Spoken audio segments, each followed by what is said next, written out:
Good evening. It's 7 November and wherever we are. And we're back. Me, Z, Jason, and Camden. Say hi, guys. Hi guys. What's up, everybody? Thanks for tuning in. So tonight I wanted to perhaps segue back to last night and pick up a topic, toss it to Jason to tell us about Pirates of the Pamlico Sound. Okay. Yeah, so um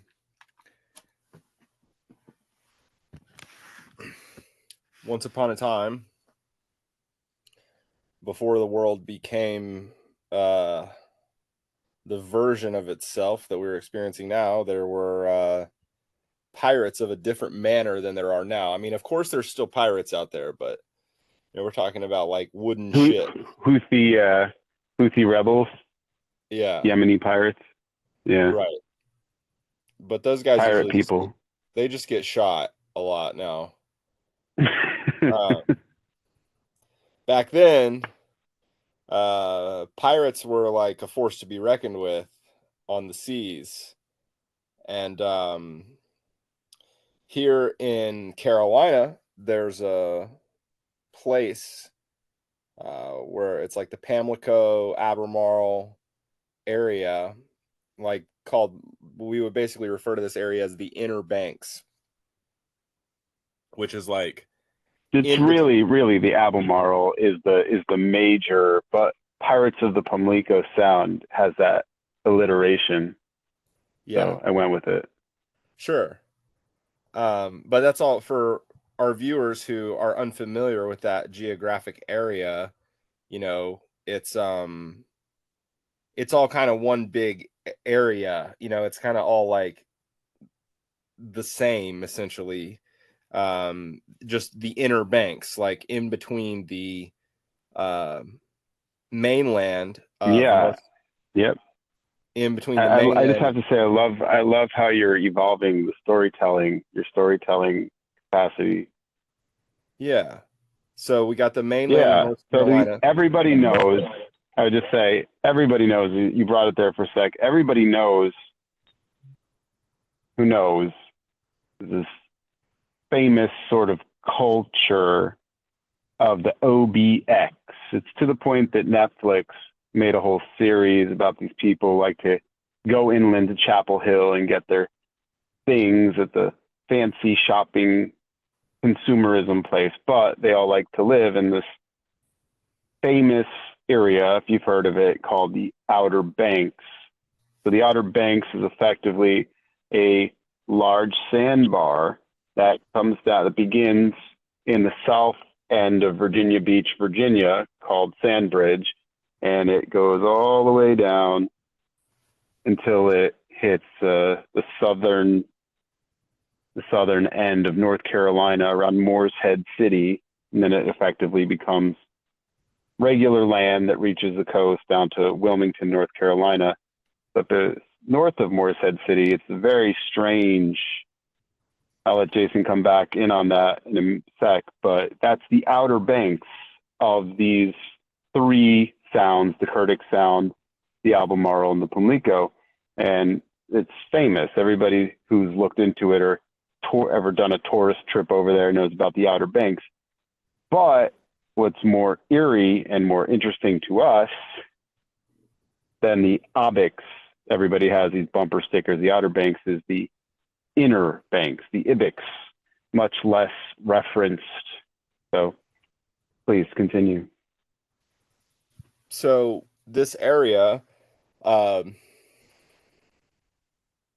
was once the home to many famous pirates. Like that area was, and this is even in like, this is not just, you know, Jason and Z retrieving memory from the system and, giving our interpretation based on our recollection of our experience there. But this is like real history, you know, like Blackbeard and other famous pirates that they actually teach us in the North Carolina school system. They teach us about this in our history classes as early as elementary school. I remember doing projects on pirates back in elementary school. The pirates of North Carolina, or like the area around North Carolina, and how prolific and famous these pirates were, ostensibly worldwide, like, but definitely within our nation, and to the royal navies of the British and French armies, French militaries rather. These pirates were like really serious people. May it be fair to use the word even pervasive, but I just want to.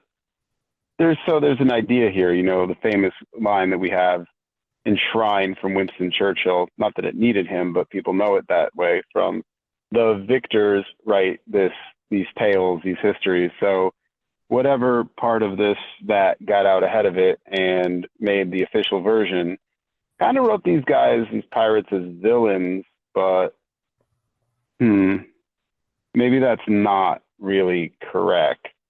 So that's how these North Carolina educational classes have it enshrined. But yeah, kind of. Really, maybe they're. But there was also like an element to this, and I remember in elementary school that these guys were more like, you know, it was something to get into. Like, I remember being really into it. Like, oh, these guys were like resistance. They were. Yeah, that's what I mean. Like, maybe they were the good guys. There you go.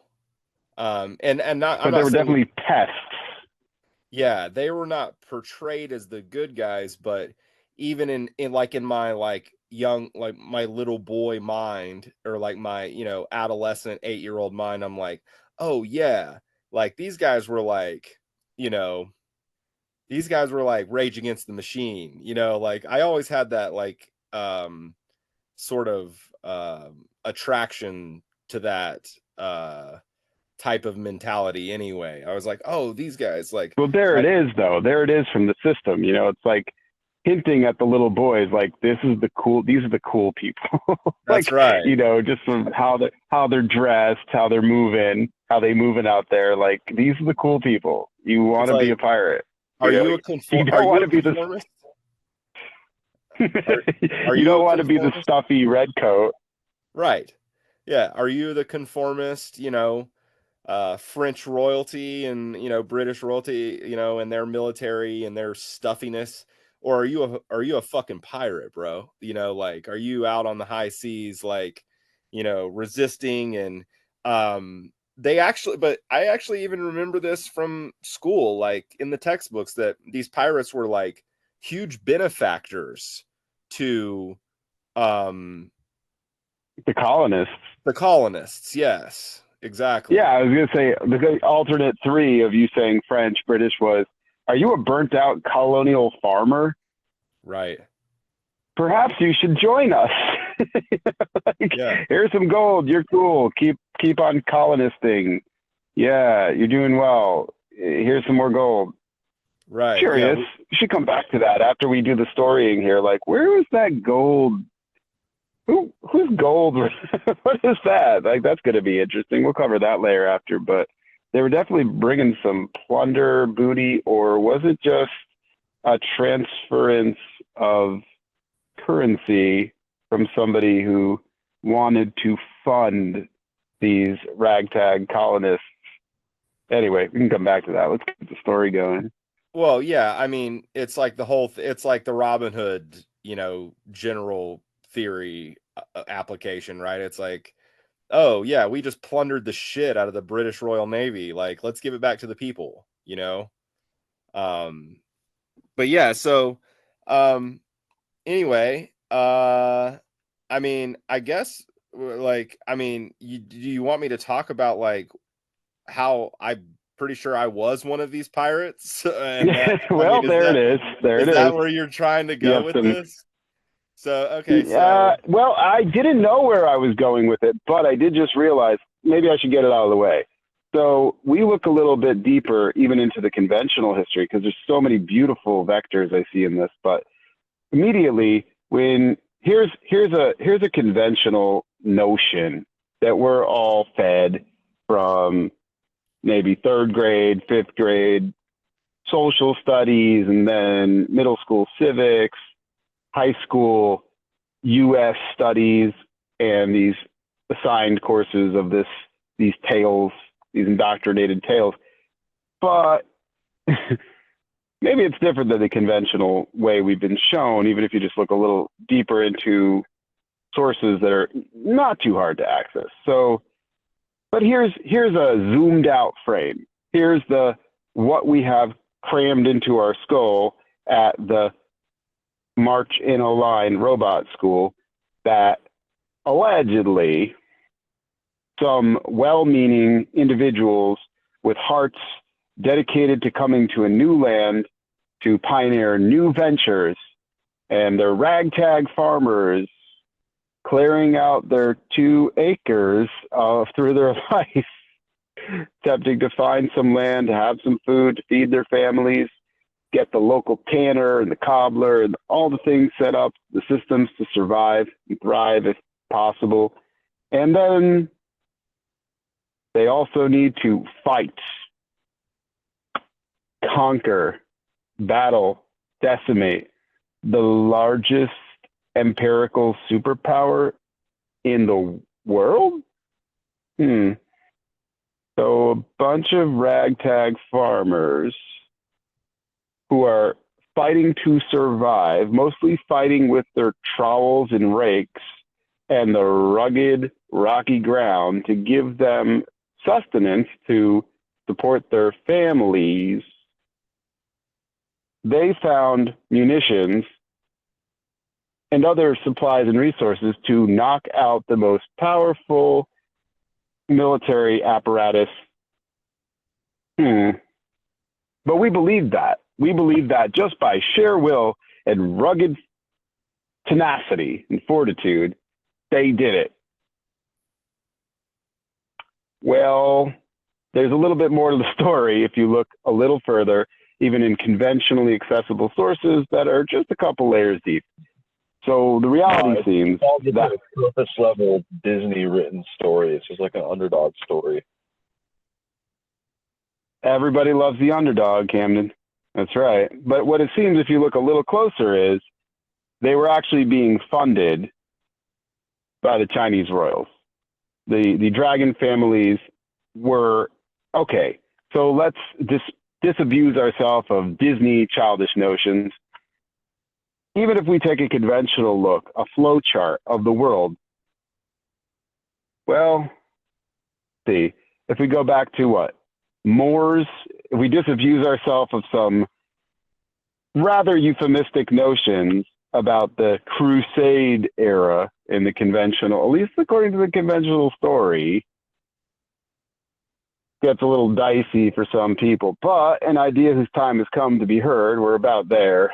We're about there. So let's just say, even according to the conventional story, if we pull the covers off the eyes of making story all super fuzzy, the reality is the Crusades were done by white Europeans to protect themselves from the rather constant, aggressive, and ruthless invasions of the Muslims. Let's just be real. Oops, there it is. Yes, harsh, ruthless Moors and all assortments of Muslims were initiating strikes on white Christian Europeans. So that's been humans fighting humans, monkey striking monkey, not really handing out condemnations here, but for these nations, let's just be fair, they struck first, and the Crusades were, okay, we've had enough of this, hashtag some kind of fatigue, and drove them back with these Crusades to go take Jerusalem back. Whose was it to begin with? Well, we could just keep bickering about on and on and on. And ultimately, none of this makes sense. And I'm not saying any of it really does. But in terms of that moment, the strikes were definitely coming from Islam to the south, and they had enough, and the Crusades were pushing them back. Not awful, terrible, the worst white people ever, and their stupid Catholic faith. Like, yeah, a lot of that probably is stupid, but what was actually going on, to be fair, was them saying, no more, no further, we're pushing back.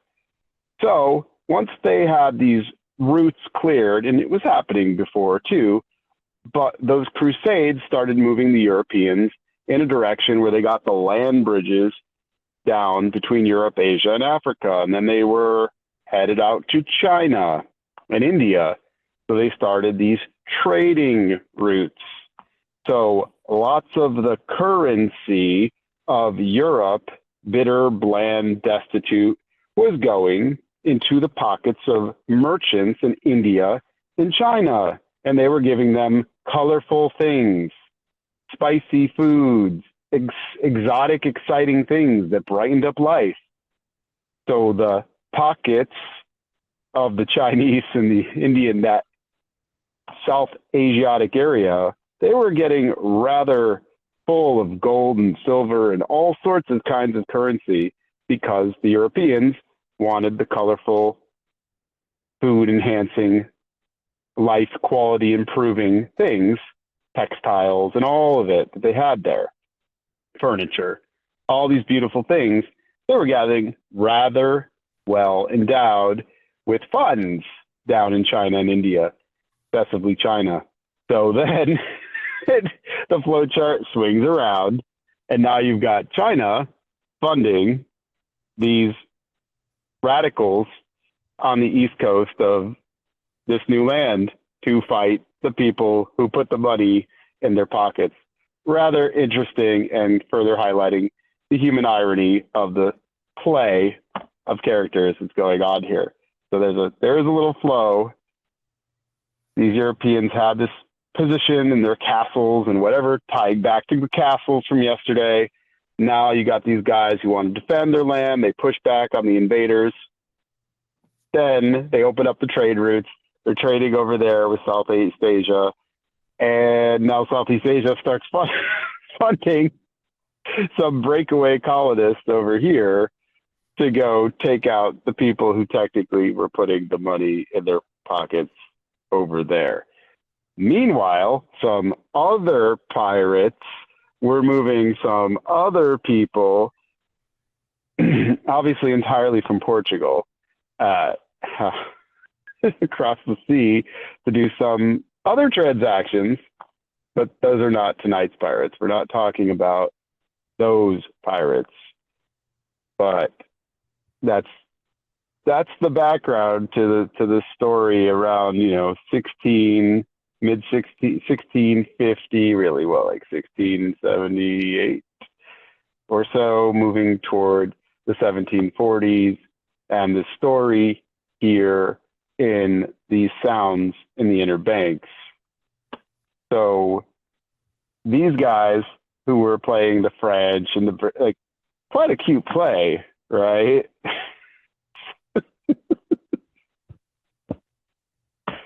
Those are some of the first little vectors, but there's more that we can move to. Plenty more. Back to Camden. What have you got to say about all that so far? Were you ever a pirate?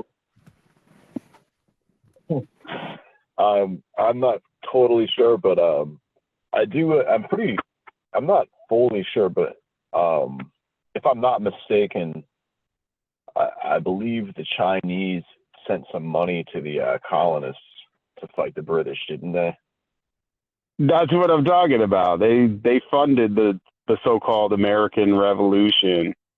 Yeah, they funded that almost entirely and exclusively. And, by the time you get to high school, if you're taking at least honors AP, they'll mention that. This is in the conventional, narrative. You just have to look a couple layers deeper. There's a lot of money. So I'm suggesting these. They sent like a lot, and I remember learning about that in like I think I was in 9th grade when my history teacher taught us about that. So it's like a mainstream thing to hear about. Well, it's hilarious. These people load their pockets to spoil them of their things. Maybe they were taking too much, and then they have these people who broke away from those people go take them out. That's funny. That's comedy. Goofy when you see the flow hair. Now, quickly, do you know, Jason? You know where those Chinese royals are today? Taiwan, or that's right. There's more gold that's in circulation in the known world. I'm not talking about what secret societies or secret families have behind the scenes, but in the known circulation, there's more gold. There's more than like 10 times that gold that they have allegedly, of course, all of this is just allegedly buried in Taiwan, which is why Taiwan is such a hot button, because the Chinese royals went over to Taiwan, and eventually you go through a lot of stages of Chinese history to get the communist or dictatorial Mao Zedong, China, Pol Pot, and more recent lovely people, just lovely people. Some would say not so lovely, but not me. I mean, not so lovely people. Everybody's still so glad about Tiananmen Square. Anyway, so yeah, the Chinese royal family, the dragon families, went over to Taiwan, allegedly, of course. But at that period, they were almost exclusively funding, the so-called American Revolution. Were you ever a pirate, though, Camden?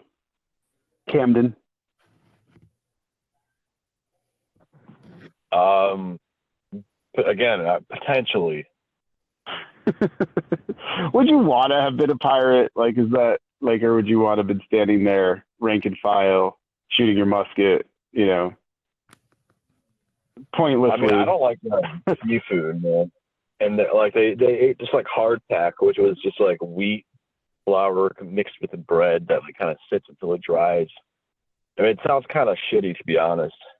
Well, we had our private islands out there, that we would go to, and where they had tropical fruits and stuff, like we were masters of the sea, man. It's not like we were limited to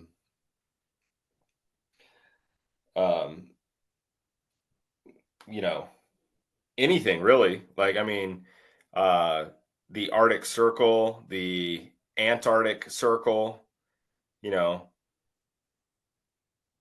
my insinuation was that those pirates were heavily engaged in services to the Chinese to move some of these funds to these colonists.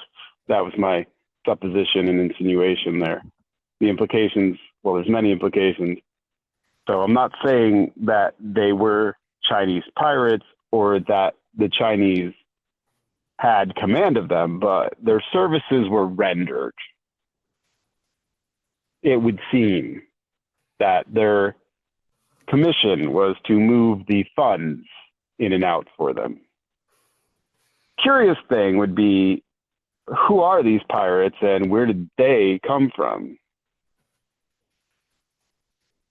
You got any insights into that, Camden? What comes to you? No matter which side of the bay you were on. Give me some guesses about the origin of these pirates.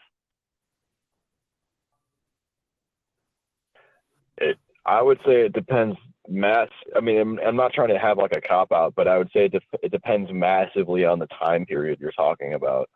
We're talking about somewhere between 1680 and 1740. Well, I guess if we're up to the revolution, right, then, let's just say very widely, 1650 to 1800.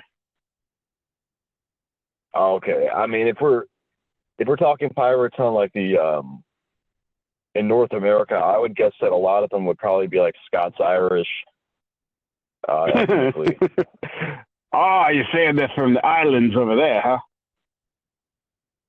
Most likely that's probably what the ethnic background of most of them would be. I mean, a good guess, lad. A good guess. However, I would like to suggest that they were natives. they were the actual natives of North Carolina. Well, yeah, that's another good postulation. Now, in a postulation of holographic matrix maneuvers, so churches disappear, Mandela's at its edited world renown affectations of phenomenology, we have the possibility that there was something we like to call, well, Camden, we could give this to you in a segment coming up. We have the people of the mounds, the great serpent mounds, the mound people, the people who built pyramids, temples, not teepees, but rather mounds, sacred mounds, connection to moving matter, not worshiping the earth, but the knowledge of moving matter, molecules, again, connecting back, tying back, always linking our information together. And to, if nothing else, at least an extremely internally consistent and highly congruent narrative, even if made up in the end, I suppose. We won't get to decide until more of it's produced here. But let's say these are the clay people. We like to call them the people of the clay ground, the clay people, the clay skin colored people. And perhaps they got a control X. You know, they had a cut function used on them, and they were lifted and placed over on what we now call India. Maybe the joke is bigger in the matrix and the holograph than most people realize. They got over here and said, oh, these are Indians, because they were confused and they had reached the landmass and presumed they went. No, they didn't. No, they didn't. Everybody knew how to sail the sea back then. These are gaslighting. We're more gaslighting. No, they all knew how to sail the sea.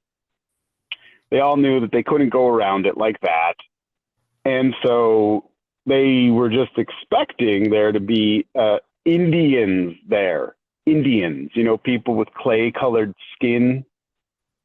People who, well, we've got this conventional information about it. Why is the so-called subcontinent of India not looking Mongoloid? Well, you know, there's this thing in the Mahabharata, the Bhagavad Gita, the story where Krishna tells Arjuna, you better rouse the people, get your ass up there, and drive back those Mongol hordes, you know, or they're going to come in and rape your women, you know, and kill your children. So get every able-bodied man and boy who's ready to fight up to the north border of India and hold them back.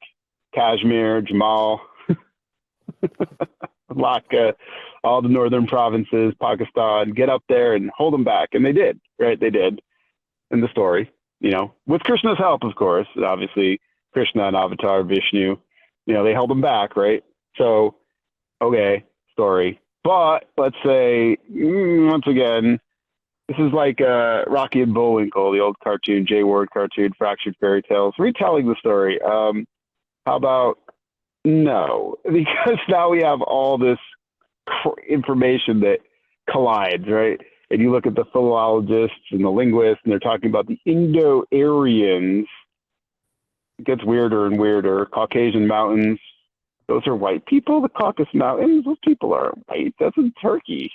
Anyway, I'm just dropping in little tidbits to go, why is the Caucasus Mountains so far from... Oh, I guess they just wandered. Wandering. Anyway, back to this point. So it would seem that there were the clay people of the east coast of the America. And then they were just sort of, most of them were just cut and paste.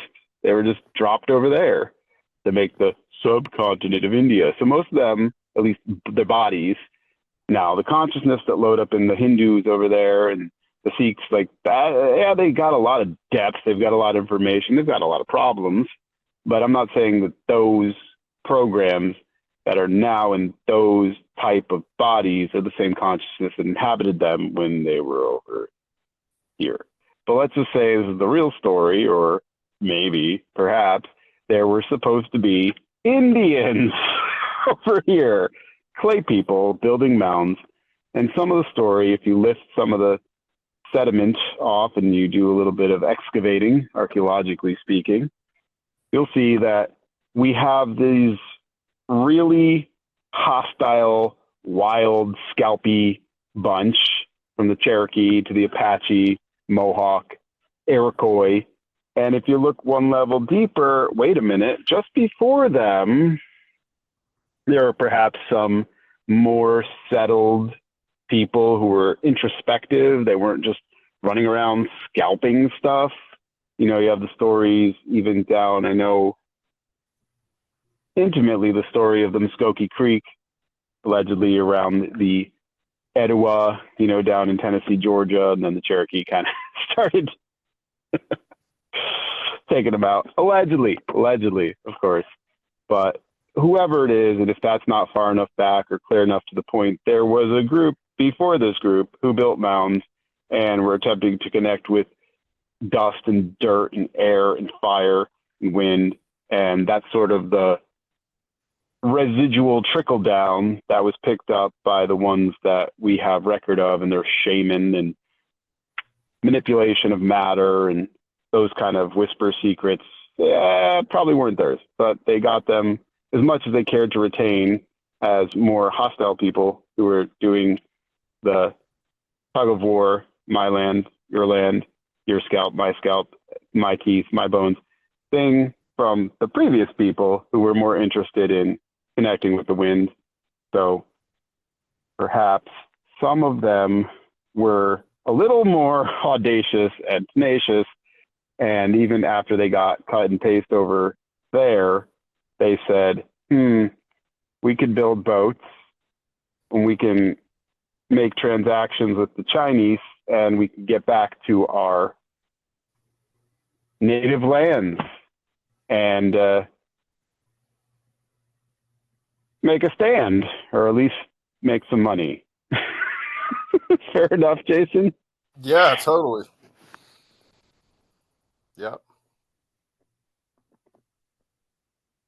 I'd like to reference really briefly, there's this lovely little clue. Tonight's episode is sponsored by the word lovely and the letter L for Elohim. Anyway, that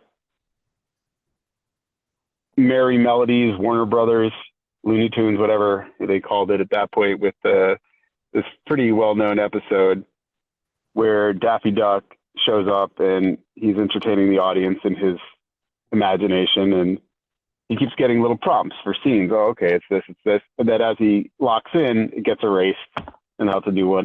He keeps finally, he's really annoyed. He gets his beak erased. He can't even yell. Zooms out. He's like, "Who's doing this to me?" And there's Bugs Bunny, you know, with the book and a pencil or some coloring pencils, whatever it is. So. Yeah. Somebody somehow keeps making it really difficult for some authentic players in here to get. We're not taking that. You attempted to lift us in the middle of this Asiatic. Excuse me. We're headed back where we started. We're gonna keep playing the game we were playing. See, so meanwhile. Should that really be, are we really casting blame on invading Muslims? Are we casting blame on crusty, dry white Europeans who wanted the beauties of life from Asia or wanted to protect their women and their lands? Or are these people so bad for wanting to expand and exploit? No, but what's on top of all of it? Who picked up these pods and these soldiers and said, go fight? We just want our mounds back. We will be involved somehow. It seems like at the moment, these people want us to bring gold and resources to these people so that they can fight those people. So, yeah, that just gives us an excuse to be back in the harbor, back in the bay here. Meanwhile, we will kill you. It's not really per se your fault, but why are you here?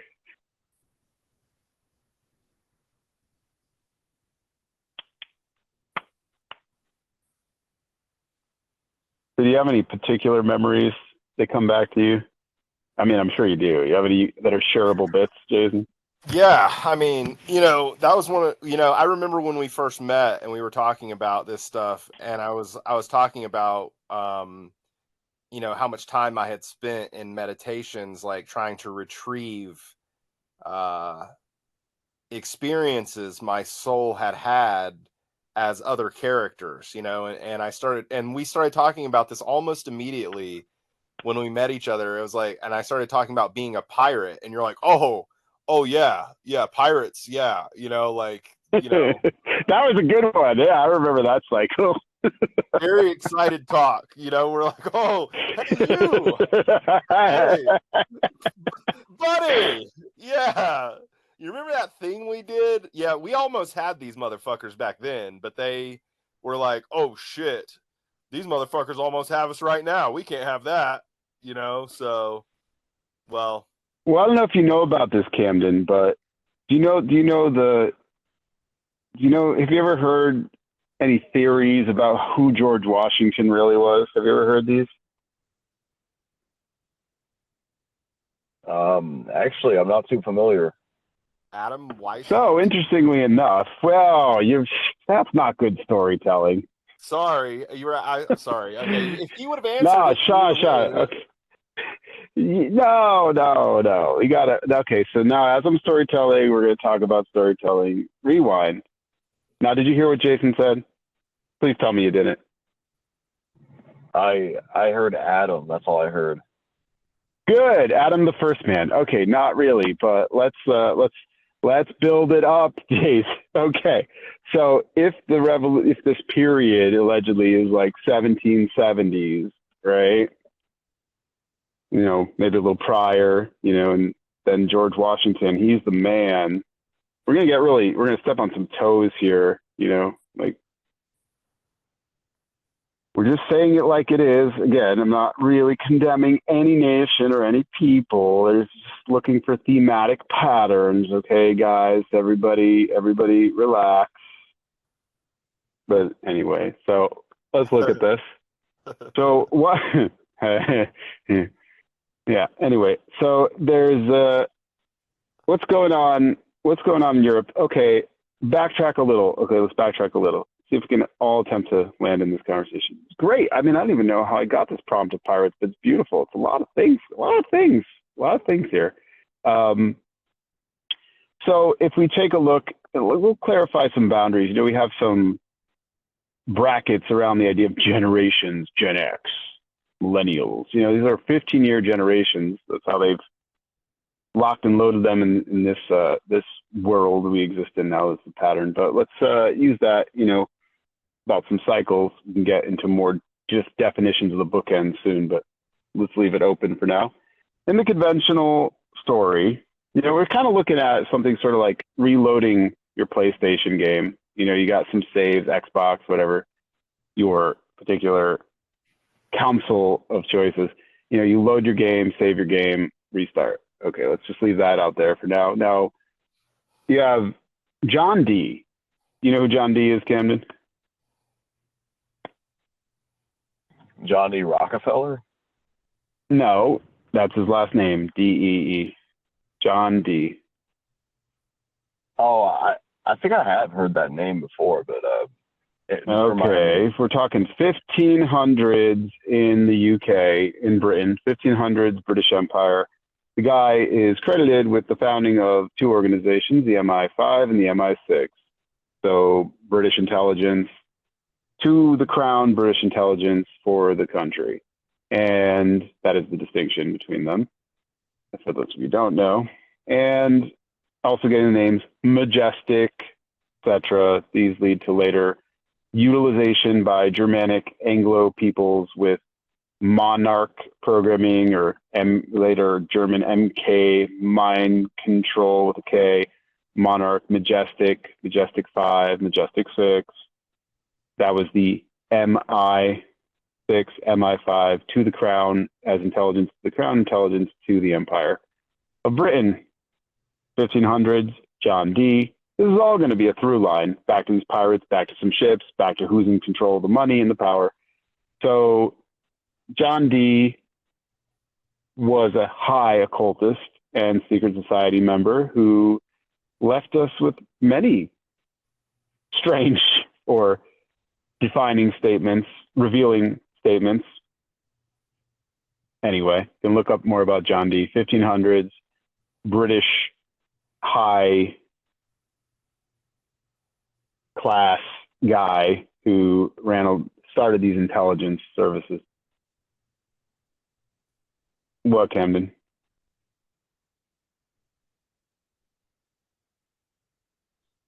What'd you ask? I felt like you were having something was going through you about that. Unless I'm misreading. No, I mean I was listening to you about what you were saying. Oh, I felt a pinging. Was that you? Did you want to chime in there, Jason? No, I'm good, bud. I know who John Dee is. Okay. Anyway, yeah, I just didn't know if you want to add something. Or was it? No.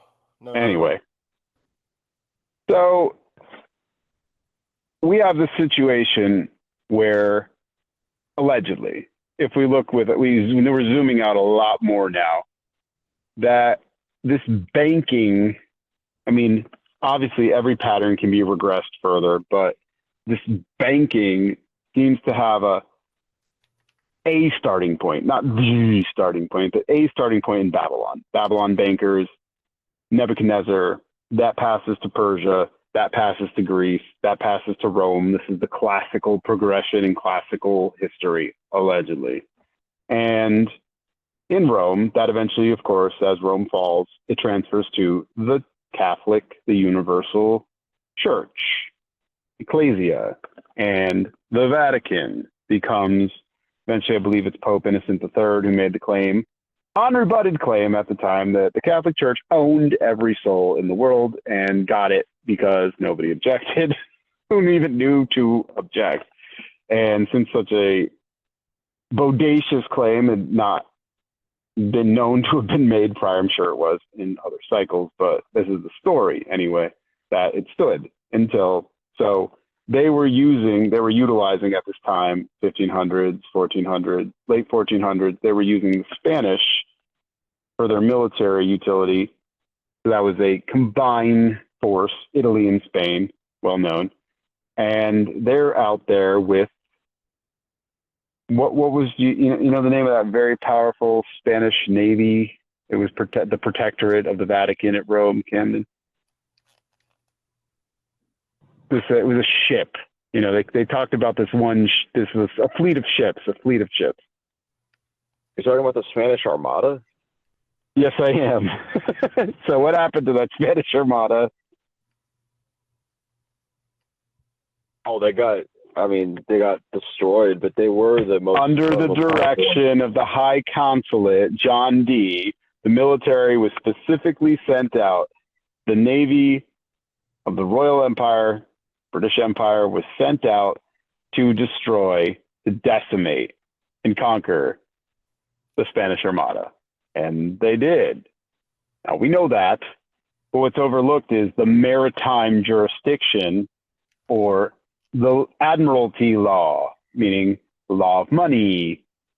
So because the British went out and conquered the Protectorate of the Vatican at Rome and Italy through Spain at sea, we got the financial district of London. And then those Anglican British took over as the financial hegemony of the world and the empire upon which the sun never set.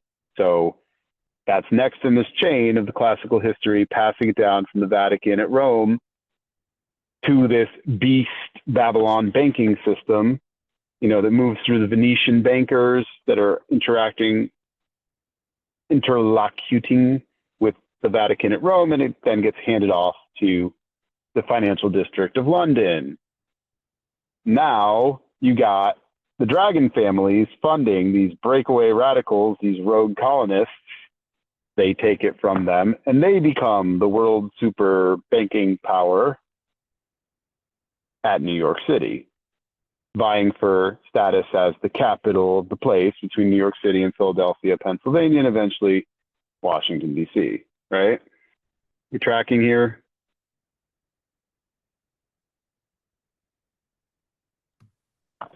Yeah, I am. I had no idea that that was so intimately related. Now I see why it's such a relevant topic. Oh, a lot going on in the water. Fucking pirates, right? Okay. It's like fake news, fake gold, pyrite, you know, like who's got the real gold, where the real gold is, where the real gold isn't. And, you know, you open the doors. I mean, Trump said it, right? Trump said, let's open the doors at Fort Knox and see there's no Elon Musk. Let's open it. They never did. What's in there? Pyrite, fake news, fake gold. Fake as fuck. Like, what are you guys talking about? You know where the gold is.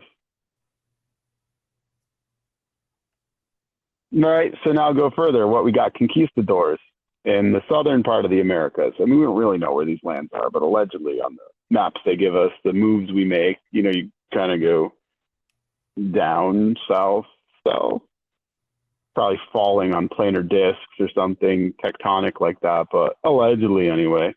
And they're going through these places and like raping, pillaging, and raiding gold. Where were they bringing it?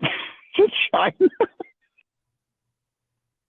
Conquistadors stealing all this gold, collecting it at least, and then they're bringing it to China, and China's sending it through the pirates back to the upper America to fight.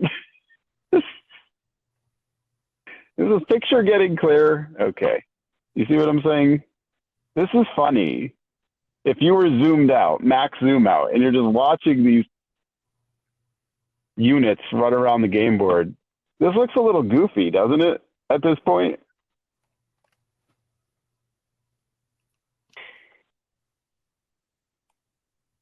You keeping score there, Camden? Yeah, I mean, I was about to say, it can be, I mean, I guess the effect of it can vary. Sometimes like the roundabout nature of how things actually work out in reality can be frustrating. But in this instance, I guess it's amusing. Absurd. Well, if you're looking at it like a bunch of teams scrimmaging on a football field and they're like, regroup. Yeah, for a long cycle. Okay, so let's see. Now, where we were saying is, let's see if we can bring this, let's see if we can really dial this in, okay? So what do you know about a certain group that started really getting some notoriety somewhere between like 1740 and 1770? Some pretty famous Europeans who people like to post up in sketchy vids on the social medias today. You know what I'm talking about? I mean, give me a hint. Okay, we'll dial it. We'll come back through it this way. Like, Wait, say something rattled me there for, you know, about 5 minutes ago back, whatever. Let me see if I can get my concentration and composure here. We'll come at it this way. In people's imagination, in people's impression, what they've been programmed with, who is the largest banking family in the world? Don't take too long. Don't leave too much dead air. You know what people. Thank you. Just what's on the tip of the tongue of the colloquial brain who's heard it programmed there. What was that family's name? They would say Rothschild. That's what people say. Say that again. Yes. Okay. One more time. Let's say that crystal clear. People say it's the. They say it is the Rothschild family. That's what they say. Thank you. Thank you. Okay, that's anyway, was that their real family name? Yes, we want to talk about, properly said, the Rothschilds. They're not children of they're not children of anything except anyway. Shield, Rothschild, Red Shield, Rothschild. The Rothschilds, the Red Shields. Which is the hint. Was that their actual family name?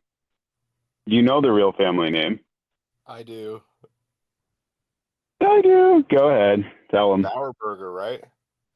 Bauerberger. So Bauerberger daddy at that time had a son, Mayor Anschel Bauerberger, and he wanted to do a thing, and he had some plans. He had some big startups, and he didn't want to go under his father's name, but he did want to honor his dad. So his father was he was a iron worker, I believe, and he had a guild crest that was a red shield. So he pulled that to honor his dad, but he didn't want to use the name, so he became Rothschild, German red shield. But yeah, Marienschel Bauerberger became Marienschel Rothschild. And to get his organization off the ground, he needed the help of a highly educated Jesuit priest who was educated highly in the affairs of the world and the affairs of the occult, whose name, hold on, Jason. Do you know who I'm talking about now, Camden?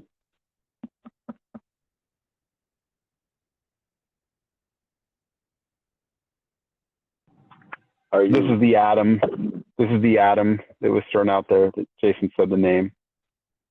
Prematurely ejaculating into the conversation. A little bit. Not once ever.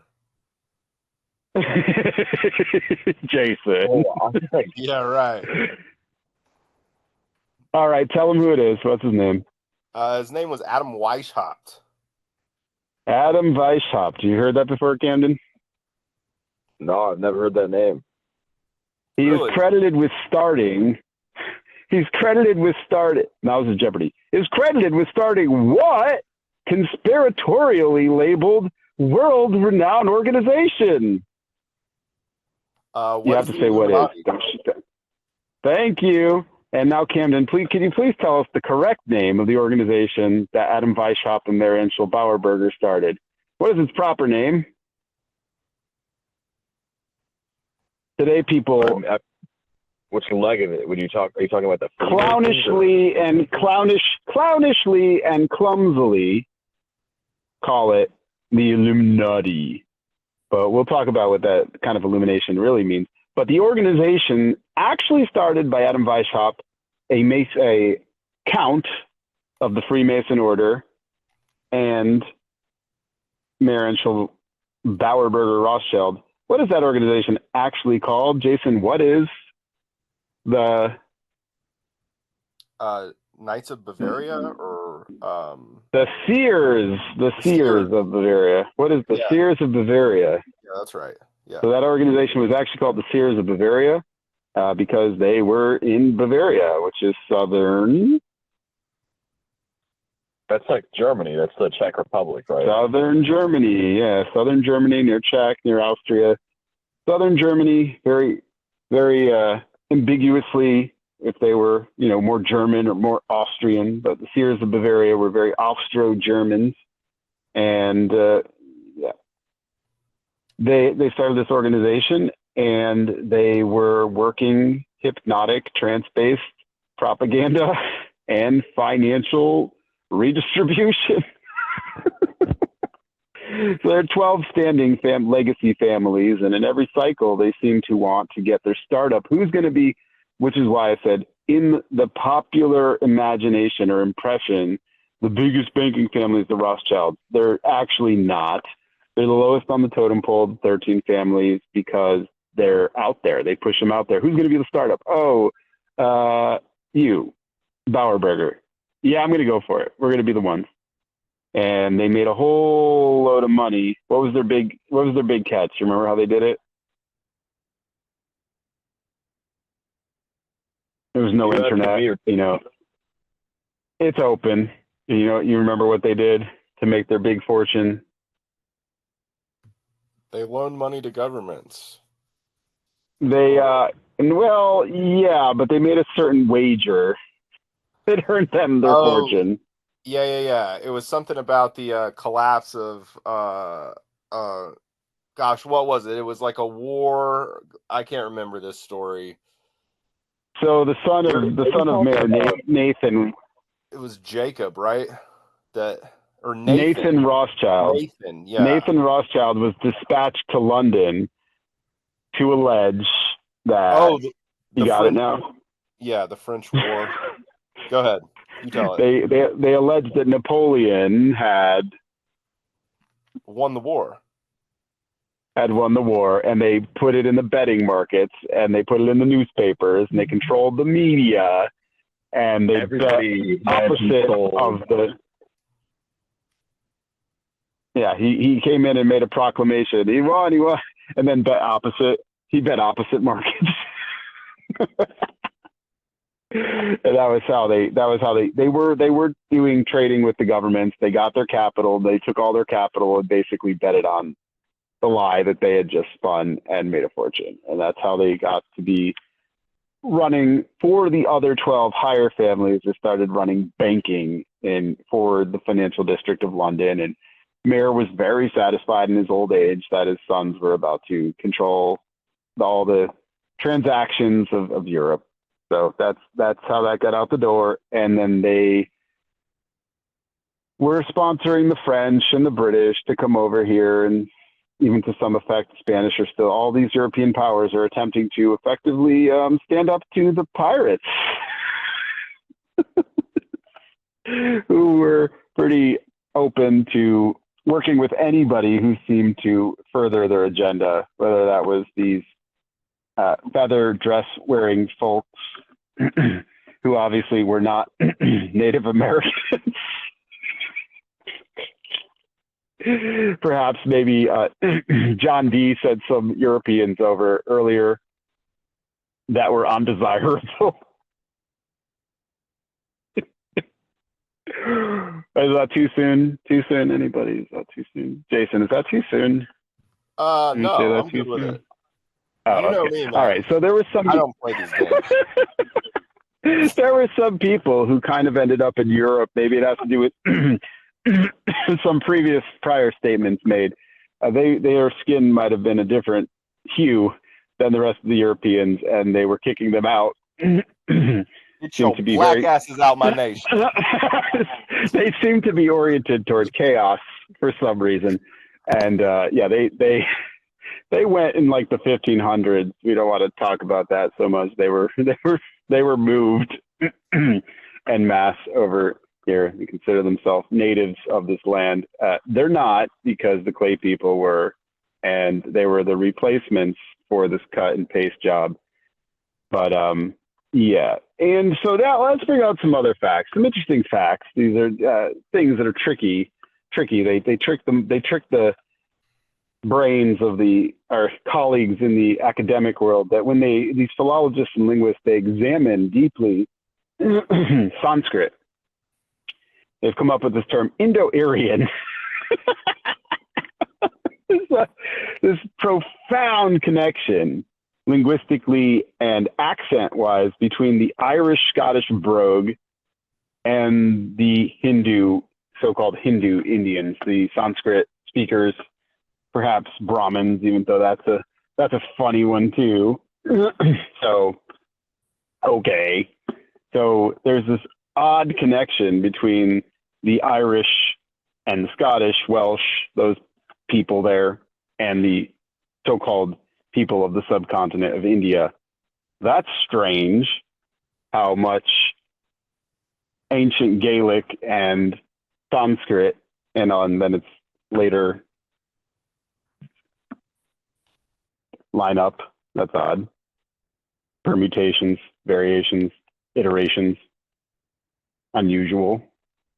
Unless there's something else going on there.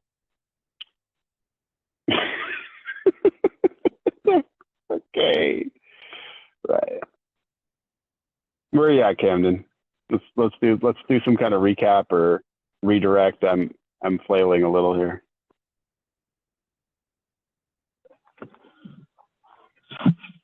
Where am I at? I mean, well, there are some people who might find what I just said, some of it, a little hard to hear. So I'm just regrouping, but please go ahead. Well, people are going to have to get used to the fact that the rabbit hole is kind of like non-Euclidean. Like it's non-Euclidean. Maybe it is Euclidean. Well, what do you mean non-Euclidean? Well, you might feel like you're at like a tangible bottom to like the hole, and then there will be more to it somehow. Like it doesn't really feel like it makes any sense, but it does. So, I mean, I don't know. I guess I just like. Well, the deeper in you get, the closer you are to a premature ejaculation. Yeah, but the deeper in the hole, just gets more intense. I agree. You know, tell me about Euclid. What about him? Well, you brought him up. Let's hear about Euclid. What is Euclidean? What does that mean? Oh, it's like the generalized foundation for how we quantify the way that the simulation works, like spatially. Are you feeling like having dessert yet, Jason? Dude, Z. Dude, you know how I roll. I don't play these games, man. Let's just eat, you know? But you like to So, you know, I was just imagining a particular dessert, you know, dessert people have. You know what I'm saying? No, I don't actually. What are you talking about? Like, you know, pumpkin, apple, blueberry. Oh, yeah, some of that sweet pie? Is that what you're talking about? Yeah, I'm trying to lend a hand. I'm trying to lend a hand to Camden over here, you know? Okay. And you eat whatever you want whenever you want. I'm just saying, you know, like, hey Camden, you feel like a little apple? Is that what you mean? Oh, yeah. Like a curve. You're like yeah. I mean, you're talking Euclidean is like a curve. Like Euclidean geometry is like you know, a segment of an arc, basically, like, or a circle, you know? Is that what it is, Camden? Well, it's bigger. It's not. I just want to know what we're talking about, man. It's like the fundamental framework for how we view it. Like, so non-Euclidean just means like it means that it wouldn't follow like the actual like established laws of how like this universe works. Oh my gosh, is there something that doesn't? Holy crap. What? Yeah, what indeed? What doesn't follow that protocol? Well, that's what it's supposed to be. Like, but obviously, like everything that we have is just a framework invented by man.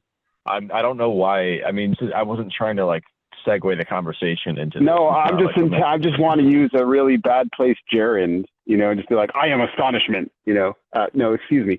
What I mean is, in the conventional mind, since we're doing all these little trinkets and vectors and trajectories here, there's this notion of that's like imposed on Euclid, which is not actually from Euclid, where people get this download about Fibonacci.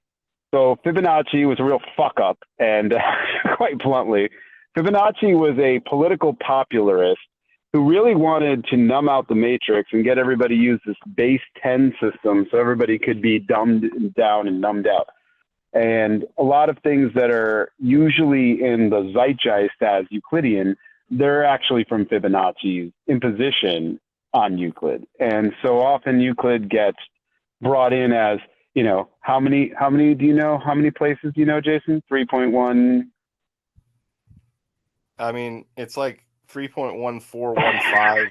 Fucking, I memorized it for like 80 something places in 8th grade for a contest, but I got fucking hosed by this guy named Michael Pinstrom who memorized it to fucking 526 places.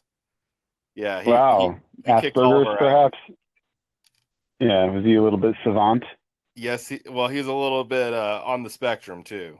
So yeah, like that's a lot. Like 500 places. 526, dude. 526. I remember the number. I remember they gave us this contest. Who's gonna remember pi to like the most places? And I'm like, man, I'm about to be in like the top. Like, I'm over the line. Mark it as 0. Yeah, no doubt.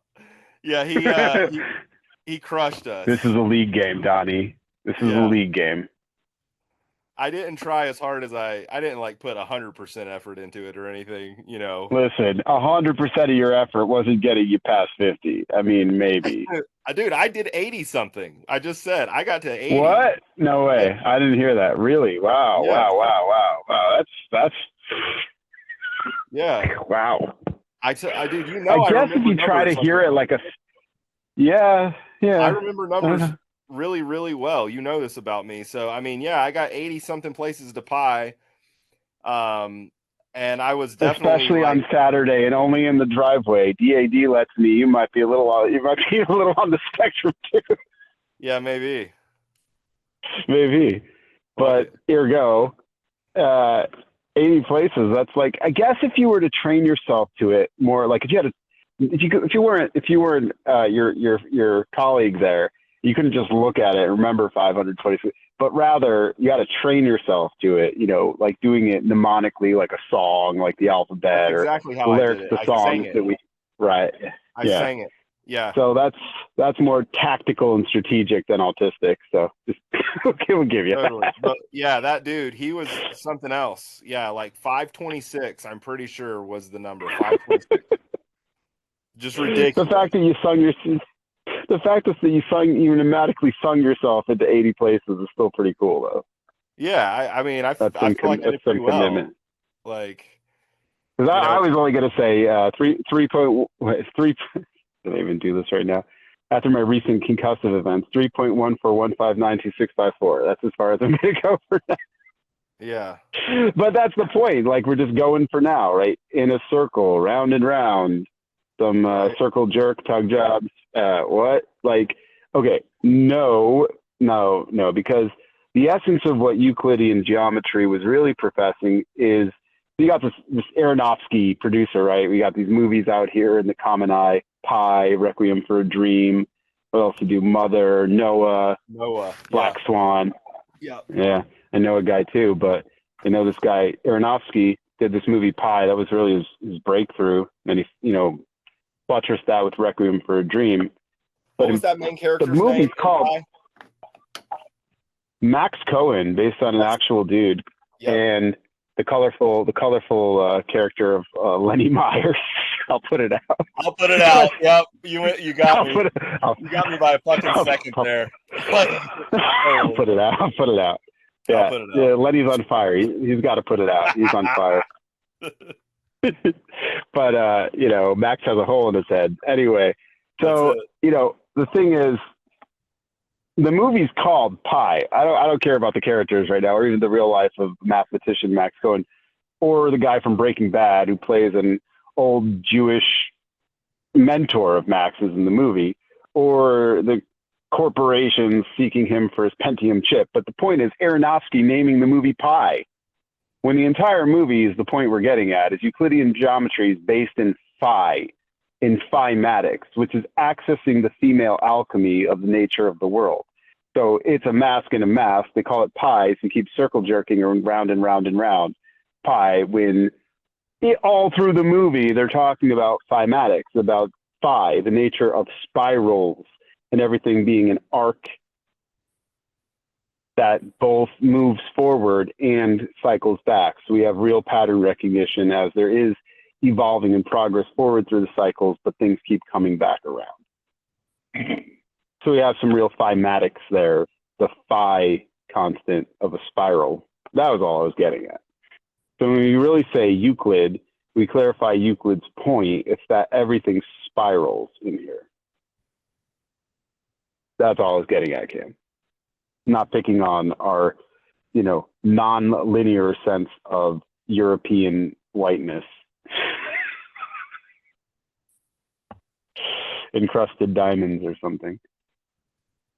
Anyway, these guys, they started this organization called the Seers of Bavaria, and they had a whole bunch of agendas. And where does that story go, Jason?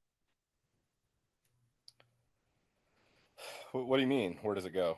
Like, well, I mean, if we're filling in all the blanks, it's rapid fire.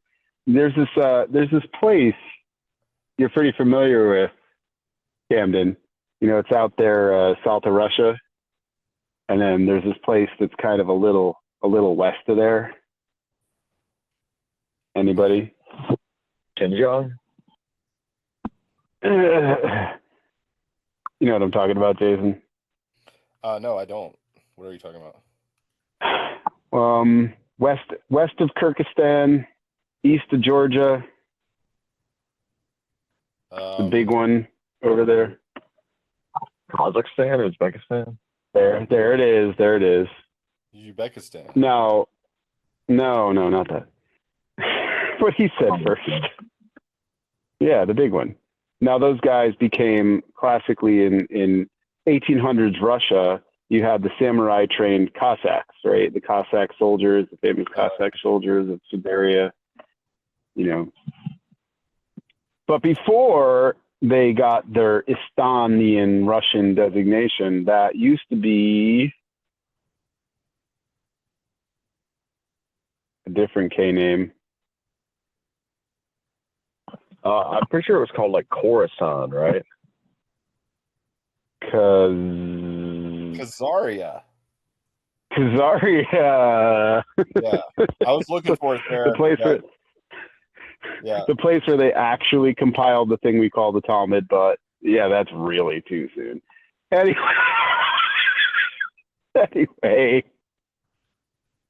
we're just blowing up everybody's program. Blowing up everybody's program, all the races, ridiculously rummaging. Okay. Anyway, so Khazaria is a very enchanted story. You get the Mongols back involved. This has got to be really hilariously humorous for somebody who's aerial on this board, just watching the monkeys chase tails, you know? Yeah. Well, I'm not doing the Khazaria loop tonight. We'll save it. But let's just say some stuff comes up north from Khazaria, and then some people really like to say, hey, we're the Jays. You know, you're a funny color. Oh, we're back in those Caucasus Mountains, right? Labels, confusion, chaos.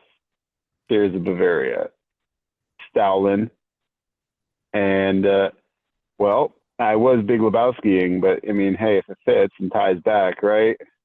Vladimir Ulyanov. I am the walrus. You're out of your fucking element. Sorry, you know, but we got to get everybody in this, right? Because nobody fucks with Jesus. Lenin. His name was Lenin. Vladimir Ilyich Ulyanov, and yeah, something Scythian this way rots.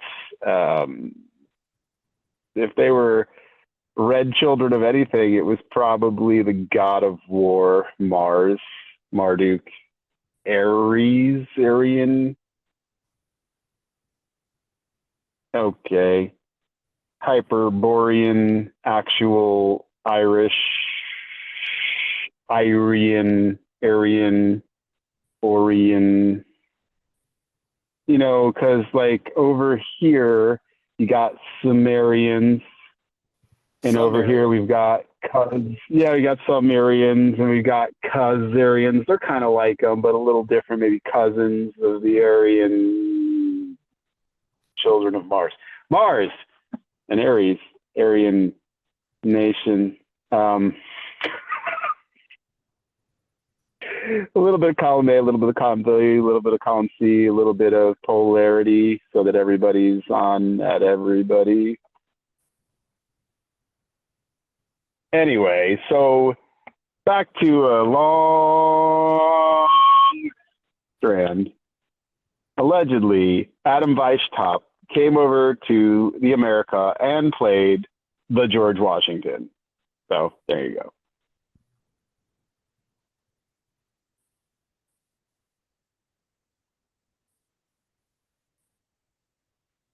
How did you feel as a pirate, Jason? How did you feel about George Weishaupt?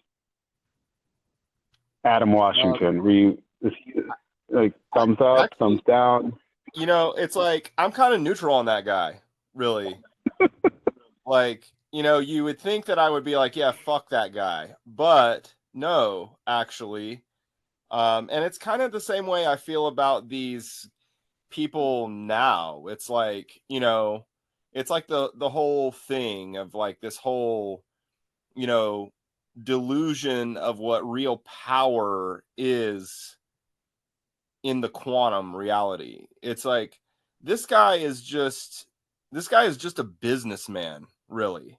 Now he's he's a cultist, like high level, you know, Deist, allegedly. allegedly, right? You know, moving energy, you know, but it's like, you know, I mean, I'm kind of that. What about too. his wig? Were you in favor of his wig? You know, I hated that. Well, no, those powder wigs. It's like, look, man, you want to get clowned on, you know, we can do that too. But You know, what's the way that you can make your whiteness even whiter, you know? yeah. You just want to say, like, we're the whitest motherfuckers up in this thing. So it's like, yeah, you're this occult magician guy. It's like, okay, well, that's fucking nothing novel to me, you know. You're this business guy who's trying to set up this thing in the name of your principalities, Corporation. Incorporation. Right, yeah, United States They were getting into the body. They were getting into body of it. They were embodying something. Their incorporation. I mean, it's kind of like the way that I feel about these like high level families and these, you know, I feel the same way about them. It's like, for the most part, I just feel pretty neutral about them. It's like, you know, like, get out of the way or bow, you know, like that's how it's going to have to be eventually. It's like, you guys are just fucking running the same old rat race and I'm over your shit. Hey, I know a guy who's got a friend named Bao. Yeah. What a funny hun. You dumb fucking hun.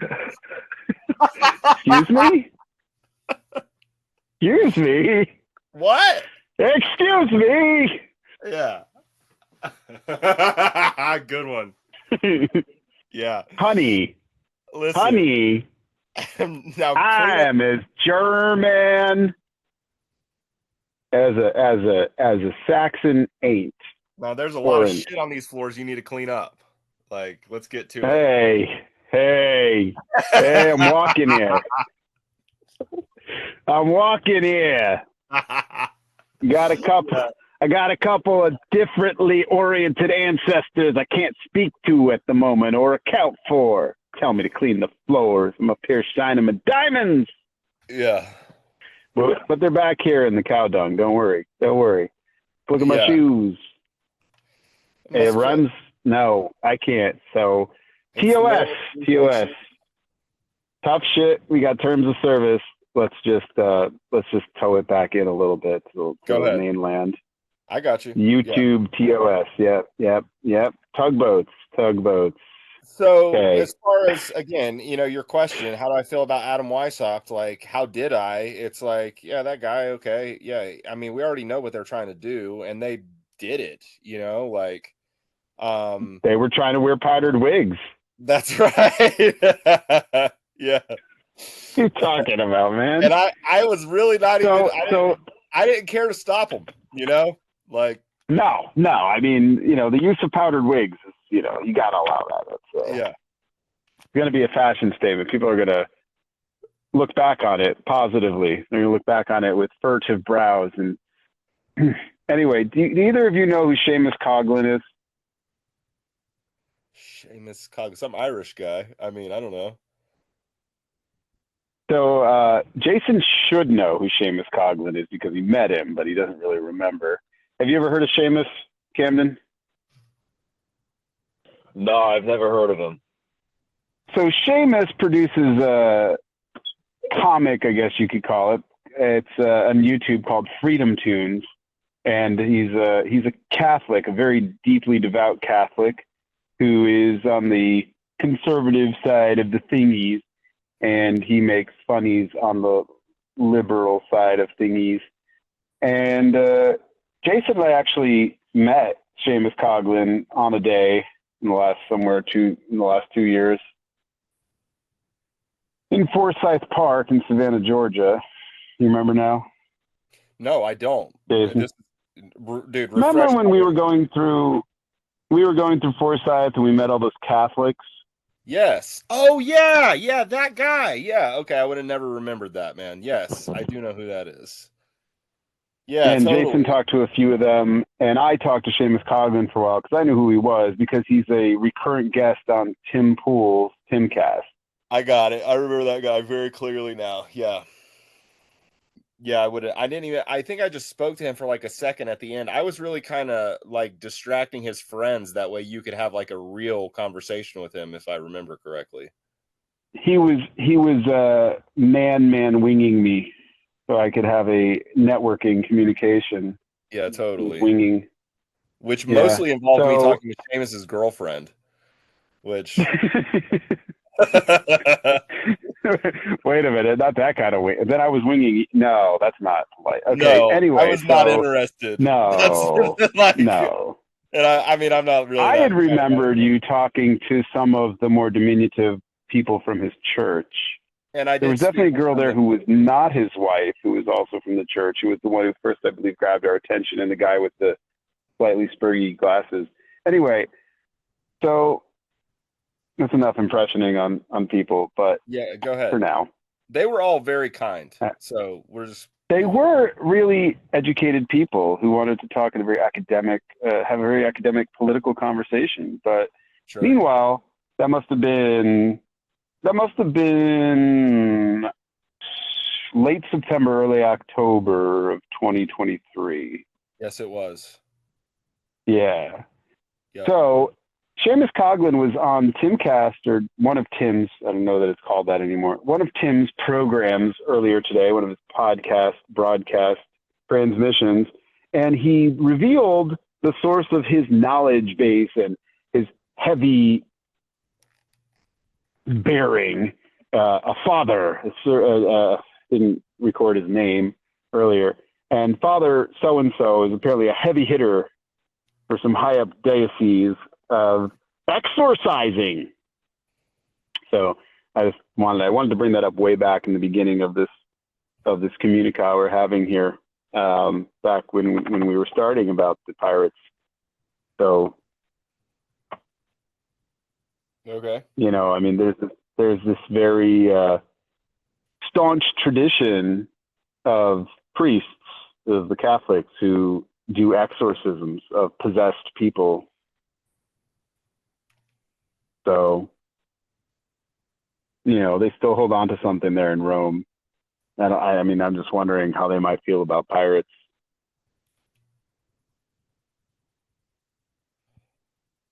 Now I'm going to have to hashtag Seamus Coughlin, hashtag Freedom Tunes, hashtag Catholic. You should, yeah. Which, interestingly enough, I could segue back to pirates as well, because those other pirates that we were not talking about tonight were the Hashashins. You know what I mean? Yes. The hashish and the hashish assassins, the Hashashins, they were those pirates.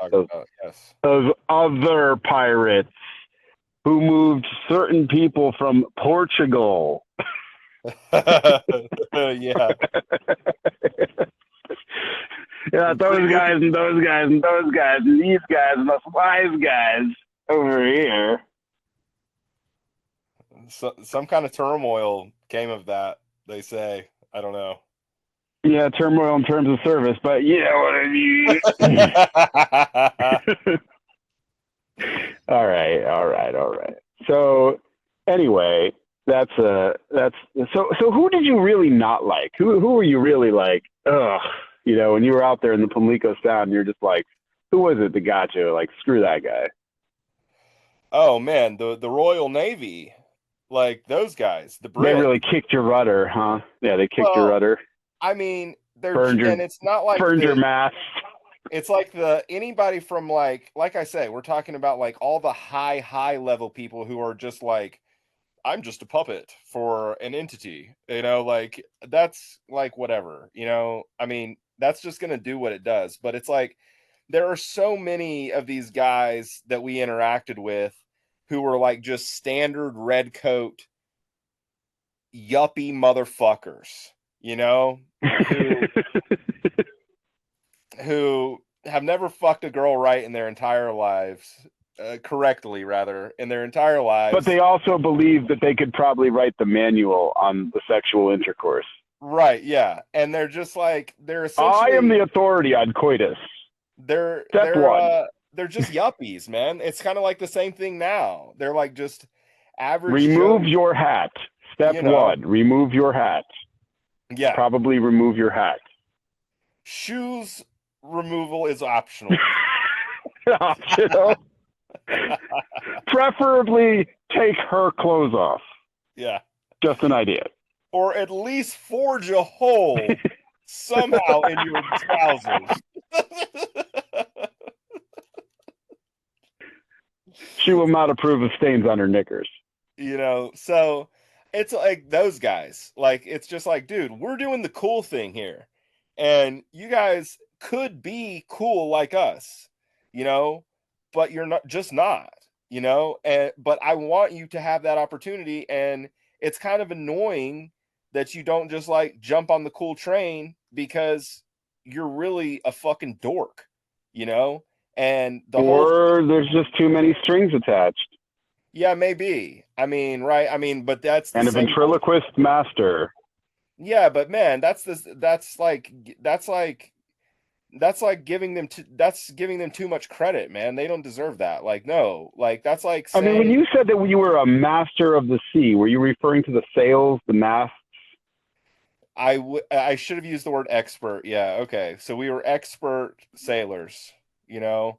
Well, it just Whatever. leads me again to the story of Abraham and these people, these Brahmins that end up over there, and why the linguists love to link the fact that Abraham seems to have sent some children eastward, and later the linguists are like, look at these Brahmins, these Abrahamins, and you know, they eventually have this caste, and they've got these masts. You know what I'm saying? We must move on past these masts and mosts and musts and must-we's. But Camden, you know anything about Moroni? The pasta. No, not macaroni. Not Tony Macaroni. We're done with those Italians for now. But Moroni. And also, while we're on Moroni and macaroni, I additionally do not mean Marconi. I mean Moroni. But, you know, Marconi is the real deal. So, just, you know, for those who know, Moroni. Bro, that's all an act. What is? Marconi's The little man in the sun. Well, I saw his act in Vegas, and I'll tell you, you guys are sounding a lot like him right now. But about that acting little man in the sun, Jason, tell me about Moroni. You mean I moron? Moroni.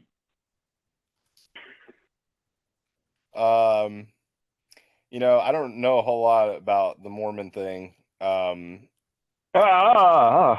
on, you just kick him in the face with it, you know.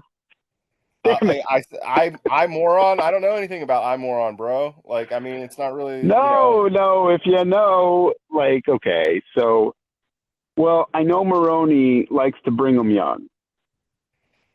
Brigham Young University, yeah, I hear you. Yeah, well, you got to bring them as young as possible for Moroni. Right. So, yeah, but I said nobody fucks with Jesus, so we got to get there, don't we? There's this guy, and he was living in the America frankly speaking. We'll get back to Frank, but so he was living in the America, and you know this guy, you know this guy Camden with his golden tablets. The Smith guy, Jake. Which guy? Yeah, that guy. What was his? Was it Jacob or what was Smith? Adam or Joseph. Yeah. Joseph. Yeah, Joseph Smith. Yeah, that fucker. Yeah. Joseph. Yeah, that guy. So he was wandering around cacti, and what would be state, Camden? You with us yet? Wasn't that Utah, right? Joseph Smith. Utah. He was it's around the Great Salt Lake. Probably was drinking of it, and a little desert struck with some heat stroke. He was having mirages and hallucinations by some cacti, and he found this. He found a certain apparition.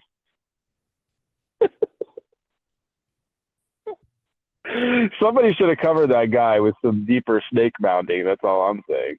Some serpent mounding should have covered that guy a little better.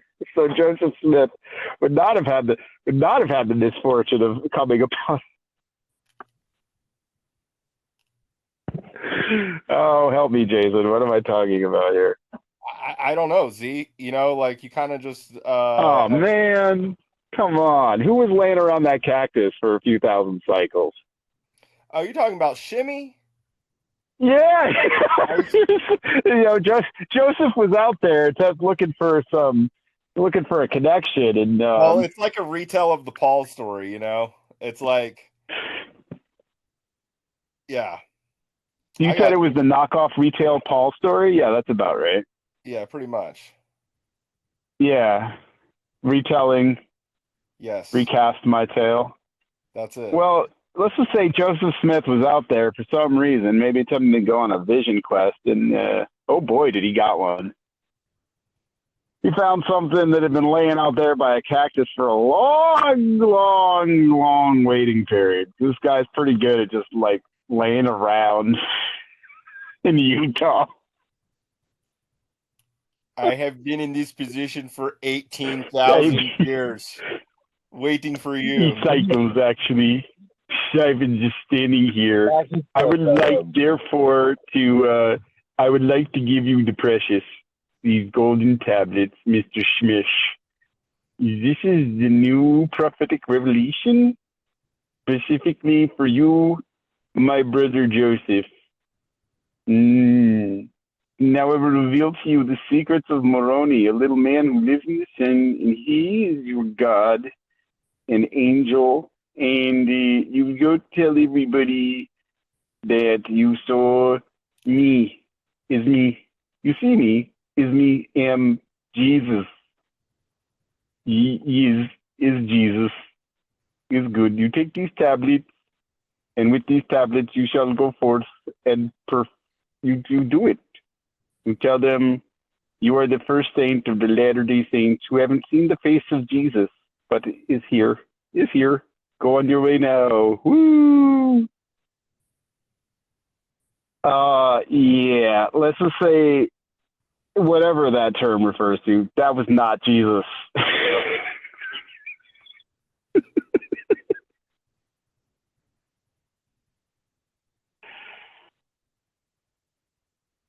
But one time on this funny vacation, they did share a womb together. You remember that? Yeah. I remember that girl. It was unpleasant for her. She really wasn't very happy about that shared space, looking at that thing in there. Yeah. I am your brother. I'm your brother. How did you even get in here? I crawled Don't read that too much. I didn't want to say that. Part of me you can't see said that it sometimes makes a vapor. It comes out my mouth as steam.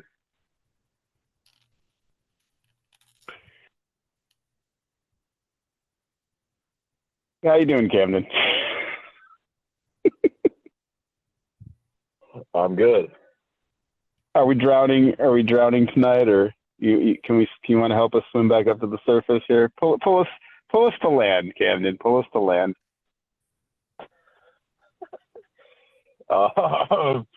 Okay. So how do we how do we connect all of that?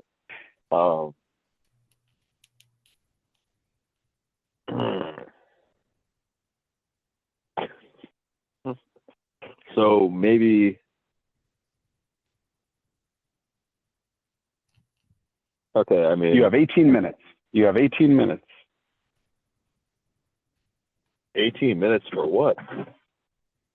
Well, I mean, there is 18 minutes left of our 2 hours, and I'm willing to give them all to you if you can make sense of it, or not. But you have up to 18 minutes. Okay, I mean, you've talked about a lot of stuff that I do not know too much about, but I think that It knows about you.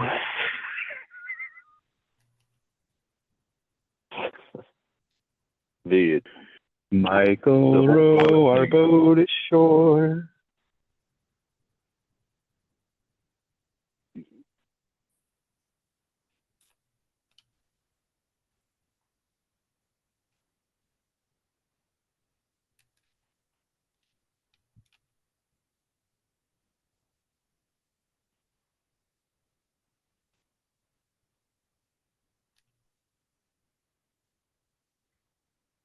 Camden.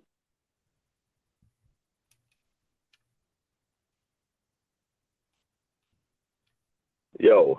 Are you out there? Oh. Did you? You were supposed to be towing us to shore. I wasn't sure if you would sink.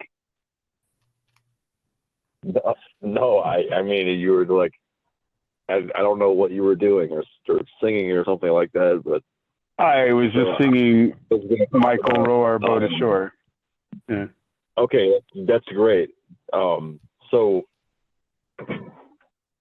I think that they add like the pirate shit in media as like as another humiliation ritual. Also, I mean, do you want to talk about what the skull and bones represent? Like the skull and bones, the missing ones of John the Baptist, and that's why they put it all on everything. The real pirates probably didn't actually use the skull and bones symbol, so it's like a false association. What did you say? I said, you don't say. Yeah, so it's a false association that they're trying to create, making them look villains, like death. Yeah, exactly. And then to people who know more, it's like, oh, pirates are bad, negative towards like the Knights Templars, who, obviously are associated with Christianity. So, I mean, Camden, you did it. Did what? You did it. You did it. You succeeded at my challenge. And I'm so grateful. I have so much gratitude. You did it. You said Knights Templar, and then yeah, that's the Strand. That's the Strand. Back in John Dee's era, in the 1500s, we have a guy who surrendered to the Turkish Sultan by the name of Shabtai Tzvi. Did you ever hear of this guy? No, but I'm realizing now that I'm pretty sure I do know who this John Dee guy is. Shabtai Tzvi was a guy who alleged himself enough and had enough thingness to him. He had enough substance to him that he convinced the highest rabbis of the day that he probably was Mashiach. He was the Messiah. It was the anointed Christ, if you will. They would not use that term. I would, but they would not.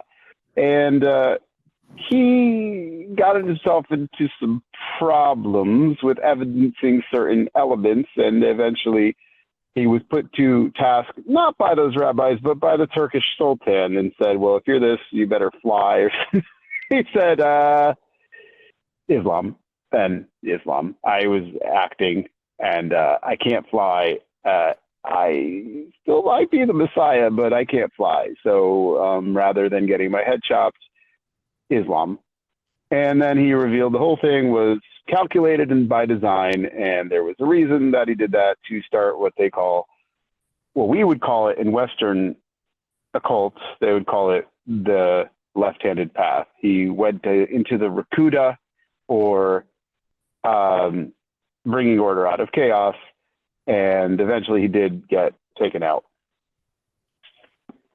Now, fast forwarding this link, tangential link, this specious link of this guy who was around in these occult circles of John Dee's time to the 1700s, and we're back squarely in the world of Adam Weishaupt. These guys who started the Seers of Bavaria were operating off of a guy named Jacob Frank.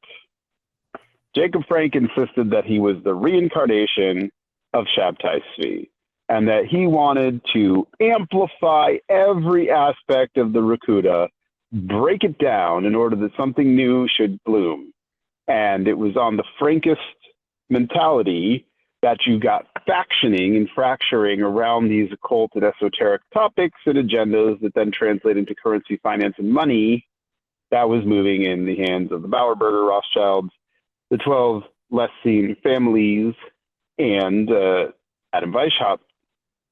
And it spills over towards Christianity. It spills over to then rabbinic European Judaism. It spills into the Punjabi, who are coming up into Europe and will take us back one day to Khazaria and Jesus, and exactly who was in the desert out in the Mojave. But thank you, Camden. You can, I just wanted to get to Jacob Frank and the chaos magicians of Europe and why they were doing, to their perception, why they were doing what they were doing. And this is a major piece of understanding European magic and intelligence agencies, secret societies, deep state political operatives, and understanding Jacob Frank and his Frankist position about him postulating his Shabbatian ideas and taking the left-handed path to deconstruct in order that something new should sprout. But back to you, Cam.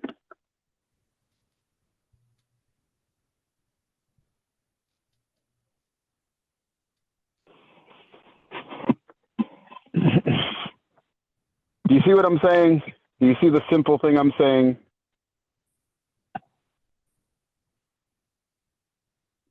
I mean, I believe so, yeah. I'm just trying to say John has a plan.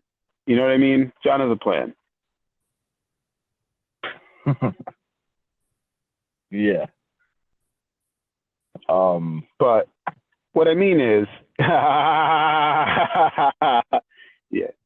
Anyway, John Dee was known as 007. He was the original James Bond. That whole lore is from John Dee. He was 007. But the point is, in the 1700s era, okay, these guys had a plan based on a Frankist agenda, why they did the America, why they first did this first round of expatriating these people they didn't want, and why these people who came later and the conquest. This was all orchestrated in orchestral choreography. This was all very carefully moved pieces on a game board by Frankist Sabbateans. The whole Americas, the whole China, they're moving these pieces toward an end. That's the tie together on the whole thing, is that they had an agenda. The Frankists are beyond the level that they put forward of the Rothschilds and the banking. These are all just the hand that you see and say, this is the hand that controls. And in their perception, they're leading to a happy ending.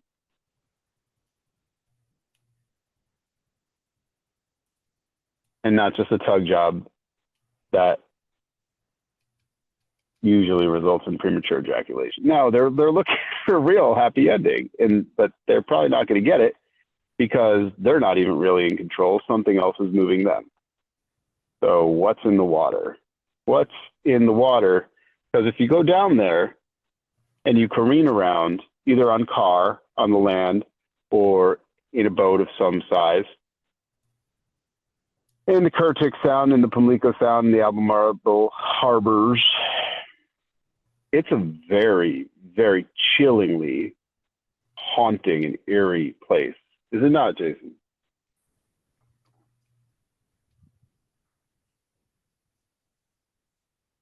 Are you drowning? I mean, no, I hear you. The Sebastian Frank swimming up the toilet bowl. Yeah, I did. I just mean the inner banks. They're spooky, maybe even sinister. Yeah.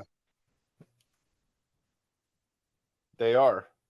I mean, the outer banks are raw and they're their own cultural relevance, but the inner banks, they're freaking scary. It's like you're as soon as you leave the civilized, so-called civilized lands of Greenville or Robertsville, and you start moving east, it gets increasingly strange.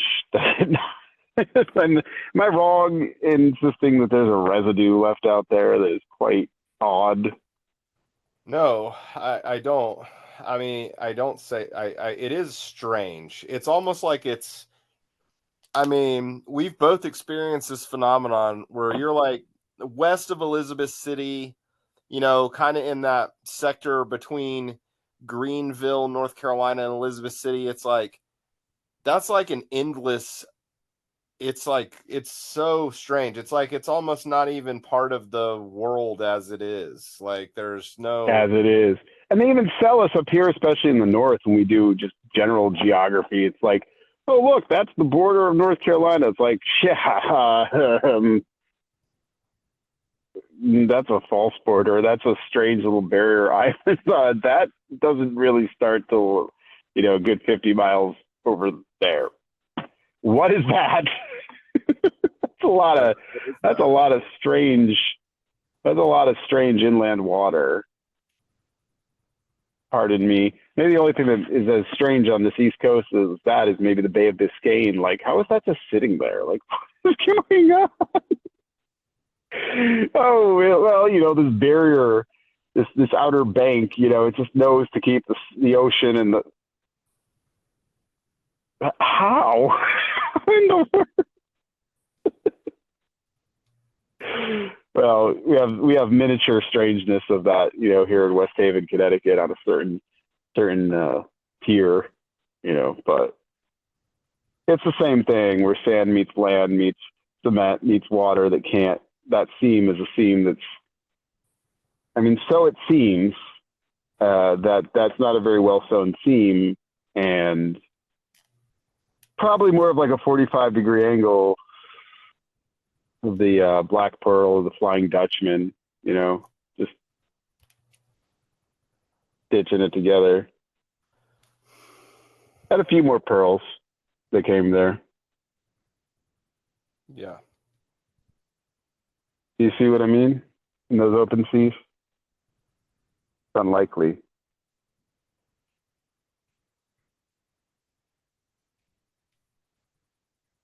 Yeah, they were filming parts of this recent series, The Outer Banks, in Savannah. I don't know if you knew that. I did not know that. Ooh. But you know why? Why? Yeah.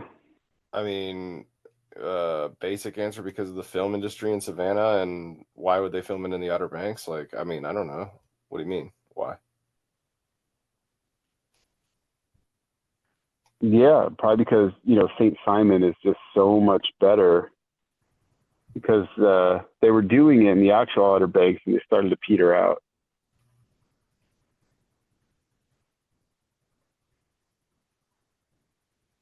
nobody. Yeah, I hear you. I have to keep busting it in because, eventually you're going to have to bust it out. But, if you are in that region, you probably will detect that it is odd. It's like somewhere else. You're somewhere else. That's if you move east of the Route 17, east of Route 13, you're somewhere else.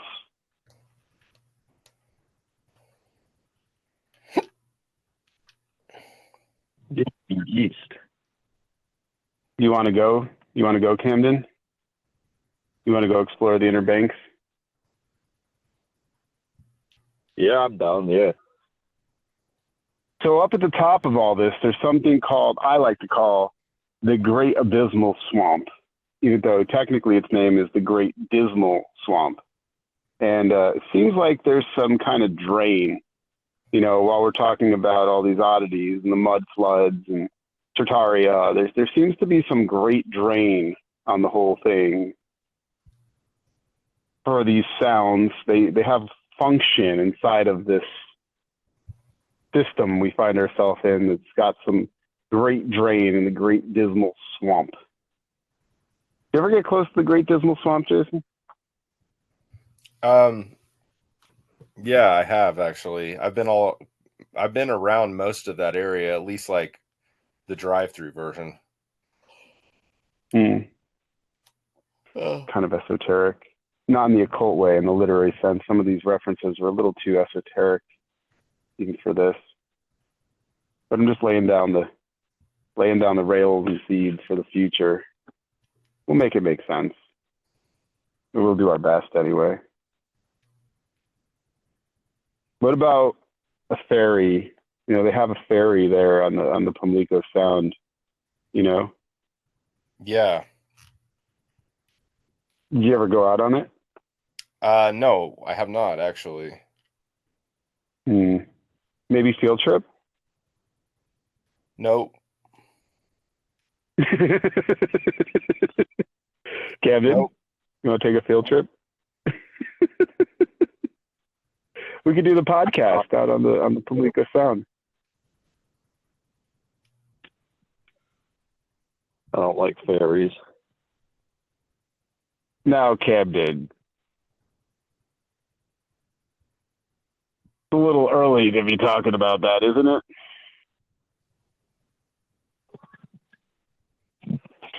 They're too small. They fly around. Hey, you. Okay. Camden, take us out, Camden. Give us something to hold on to here. Like a life preserver.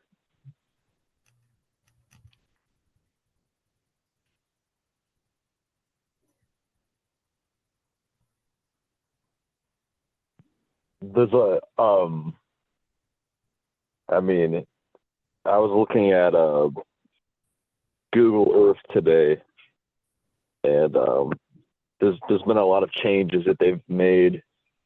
Like I noticed that one thing I'll say is that when I was growing up, there was a North Pole on that map. I remember distinctly, and now there's not.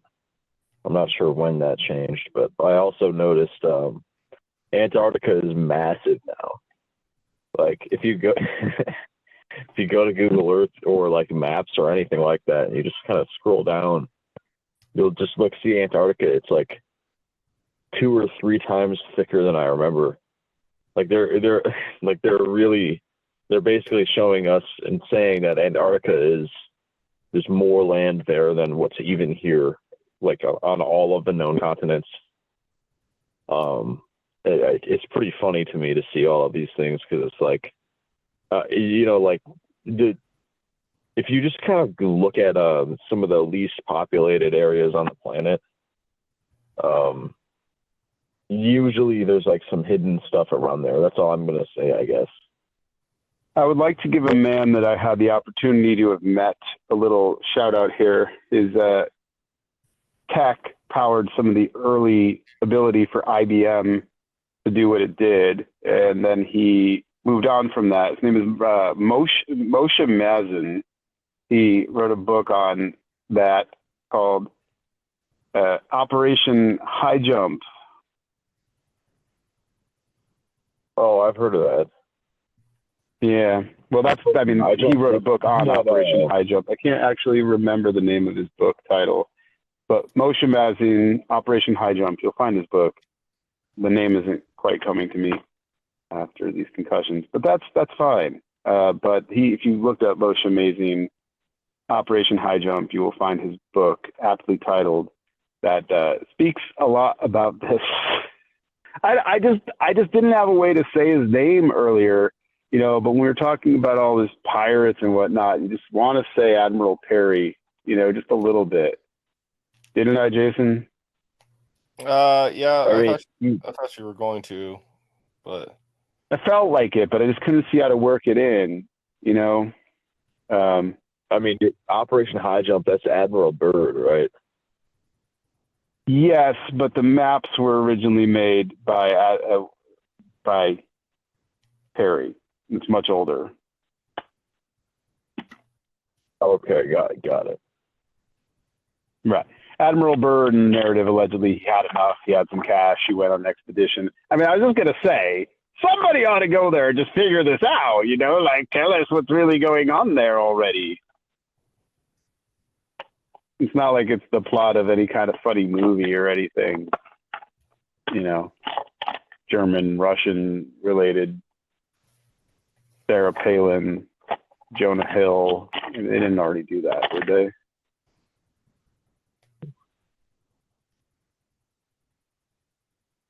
No. Yeah. I don't know what you're talking about. I use the name. What's the name of that movie, Jason? I don't know. I have no idea what movie you're talking about. I'll tell you guys tomorrow.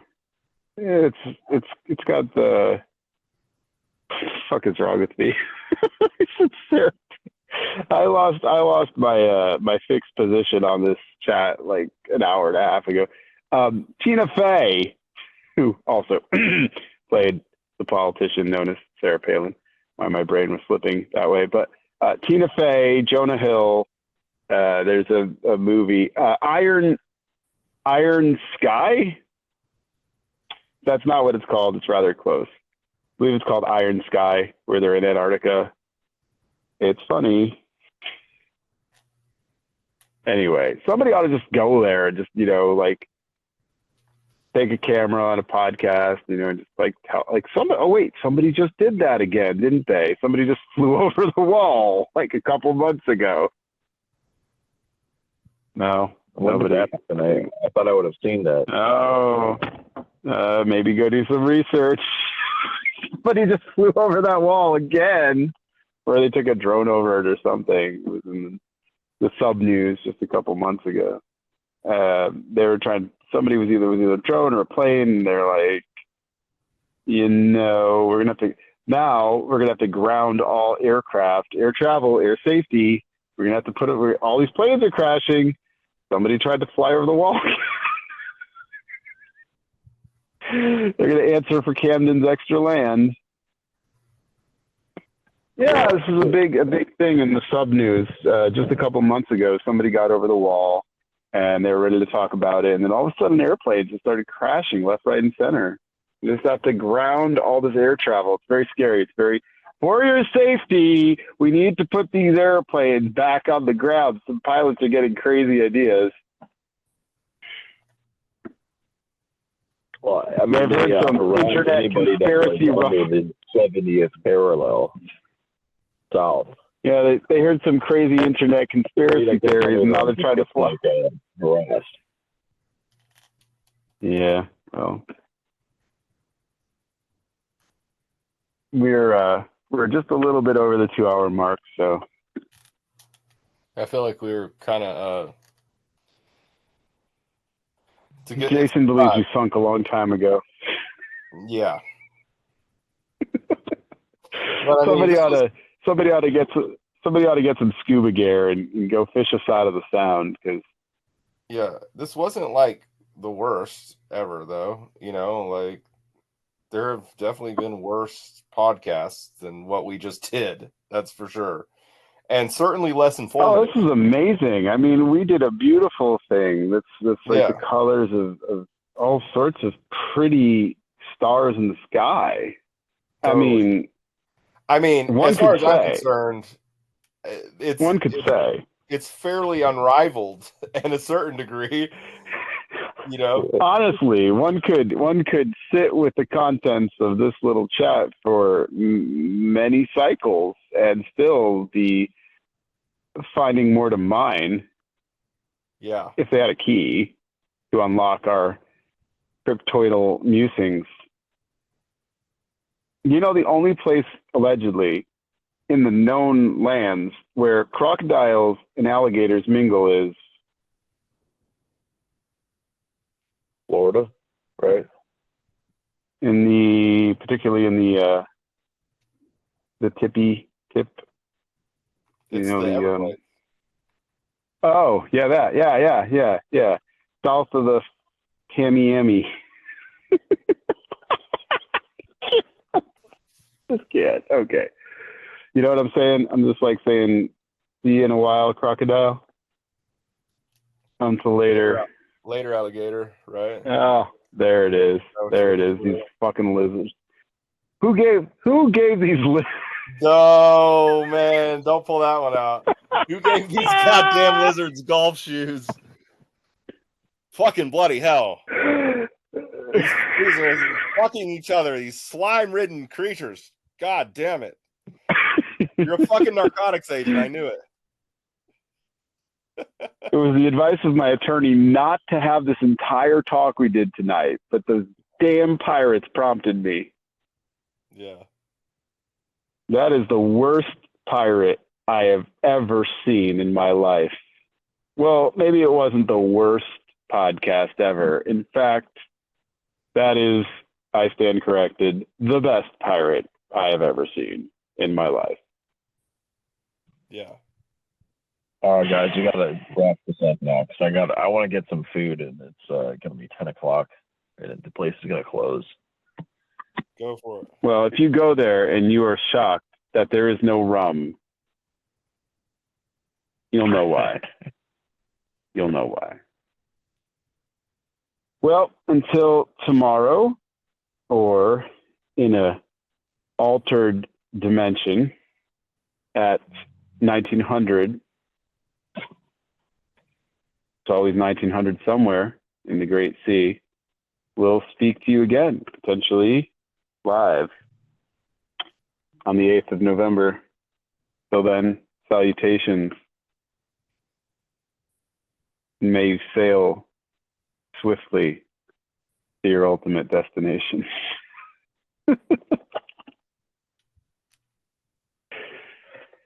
Give us a good closing, Cam, then. Just a word. Just a word. How do we wrap this up? History is just his story. So, you know what it would be if it, you know what we could say if it was her story? No, hold on. I just want to say, remember.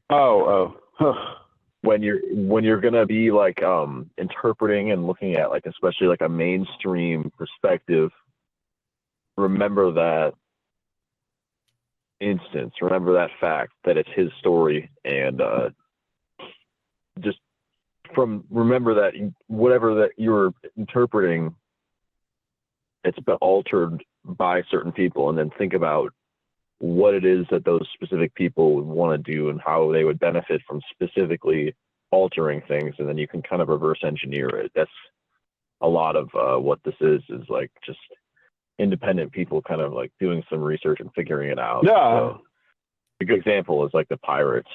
No, it's not what they seem. It's not what they teach us necessarily. When she doesn't make the coffee Hebrew, It's like that Hebrew Kings of net out Leon there. song. Yeah, have you ever heard the Kings of Leon song? You know I wanna brew some coffee. But it's we really gotta let the gin out of their bottles. sugar and Get cream. some Brew some coffee. familiar spirits. Yeah. You know, so eventually you light that sexes on fire, but these lions are never telling you the truth. There's always some kind of spin on their story. I'm just saying, if it was her story, Jason, you know what we could say if it was her story?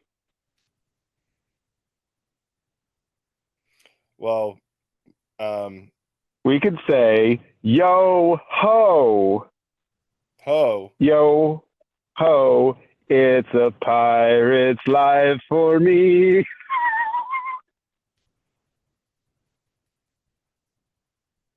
Okay. All right. Yo ho. Yo ho.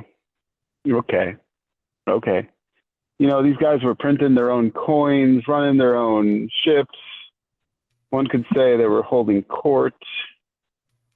Fascinating. Last words, Jason. Last words.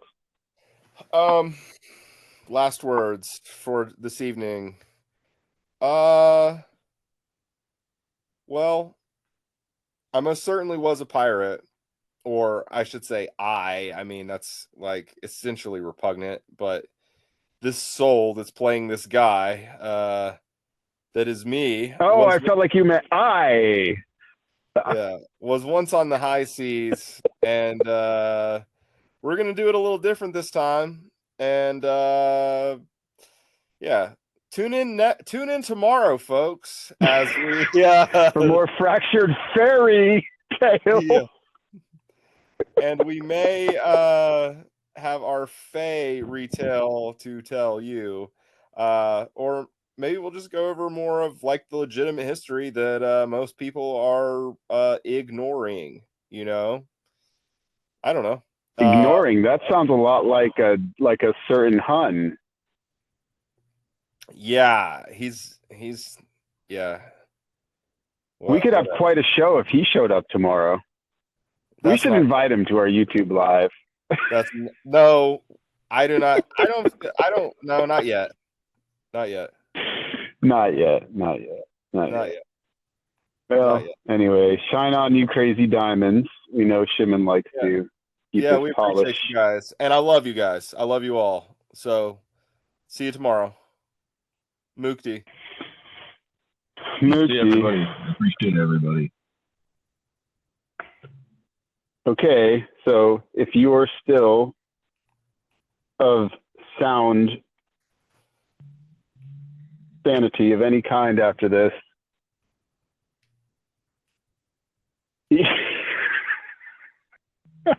I don't know how, if you just listen to all plus 2 hours of that, but we will bring you back to shore eventually.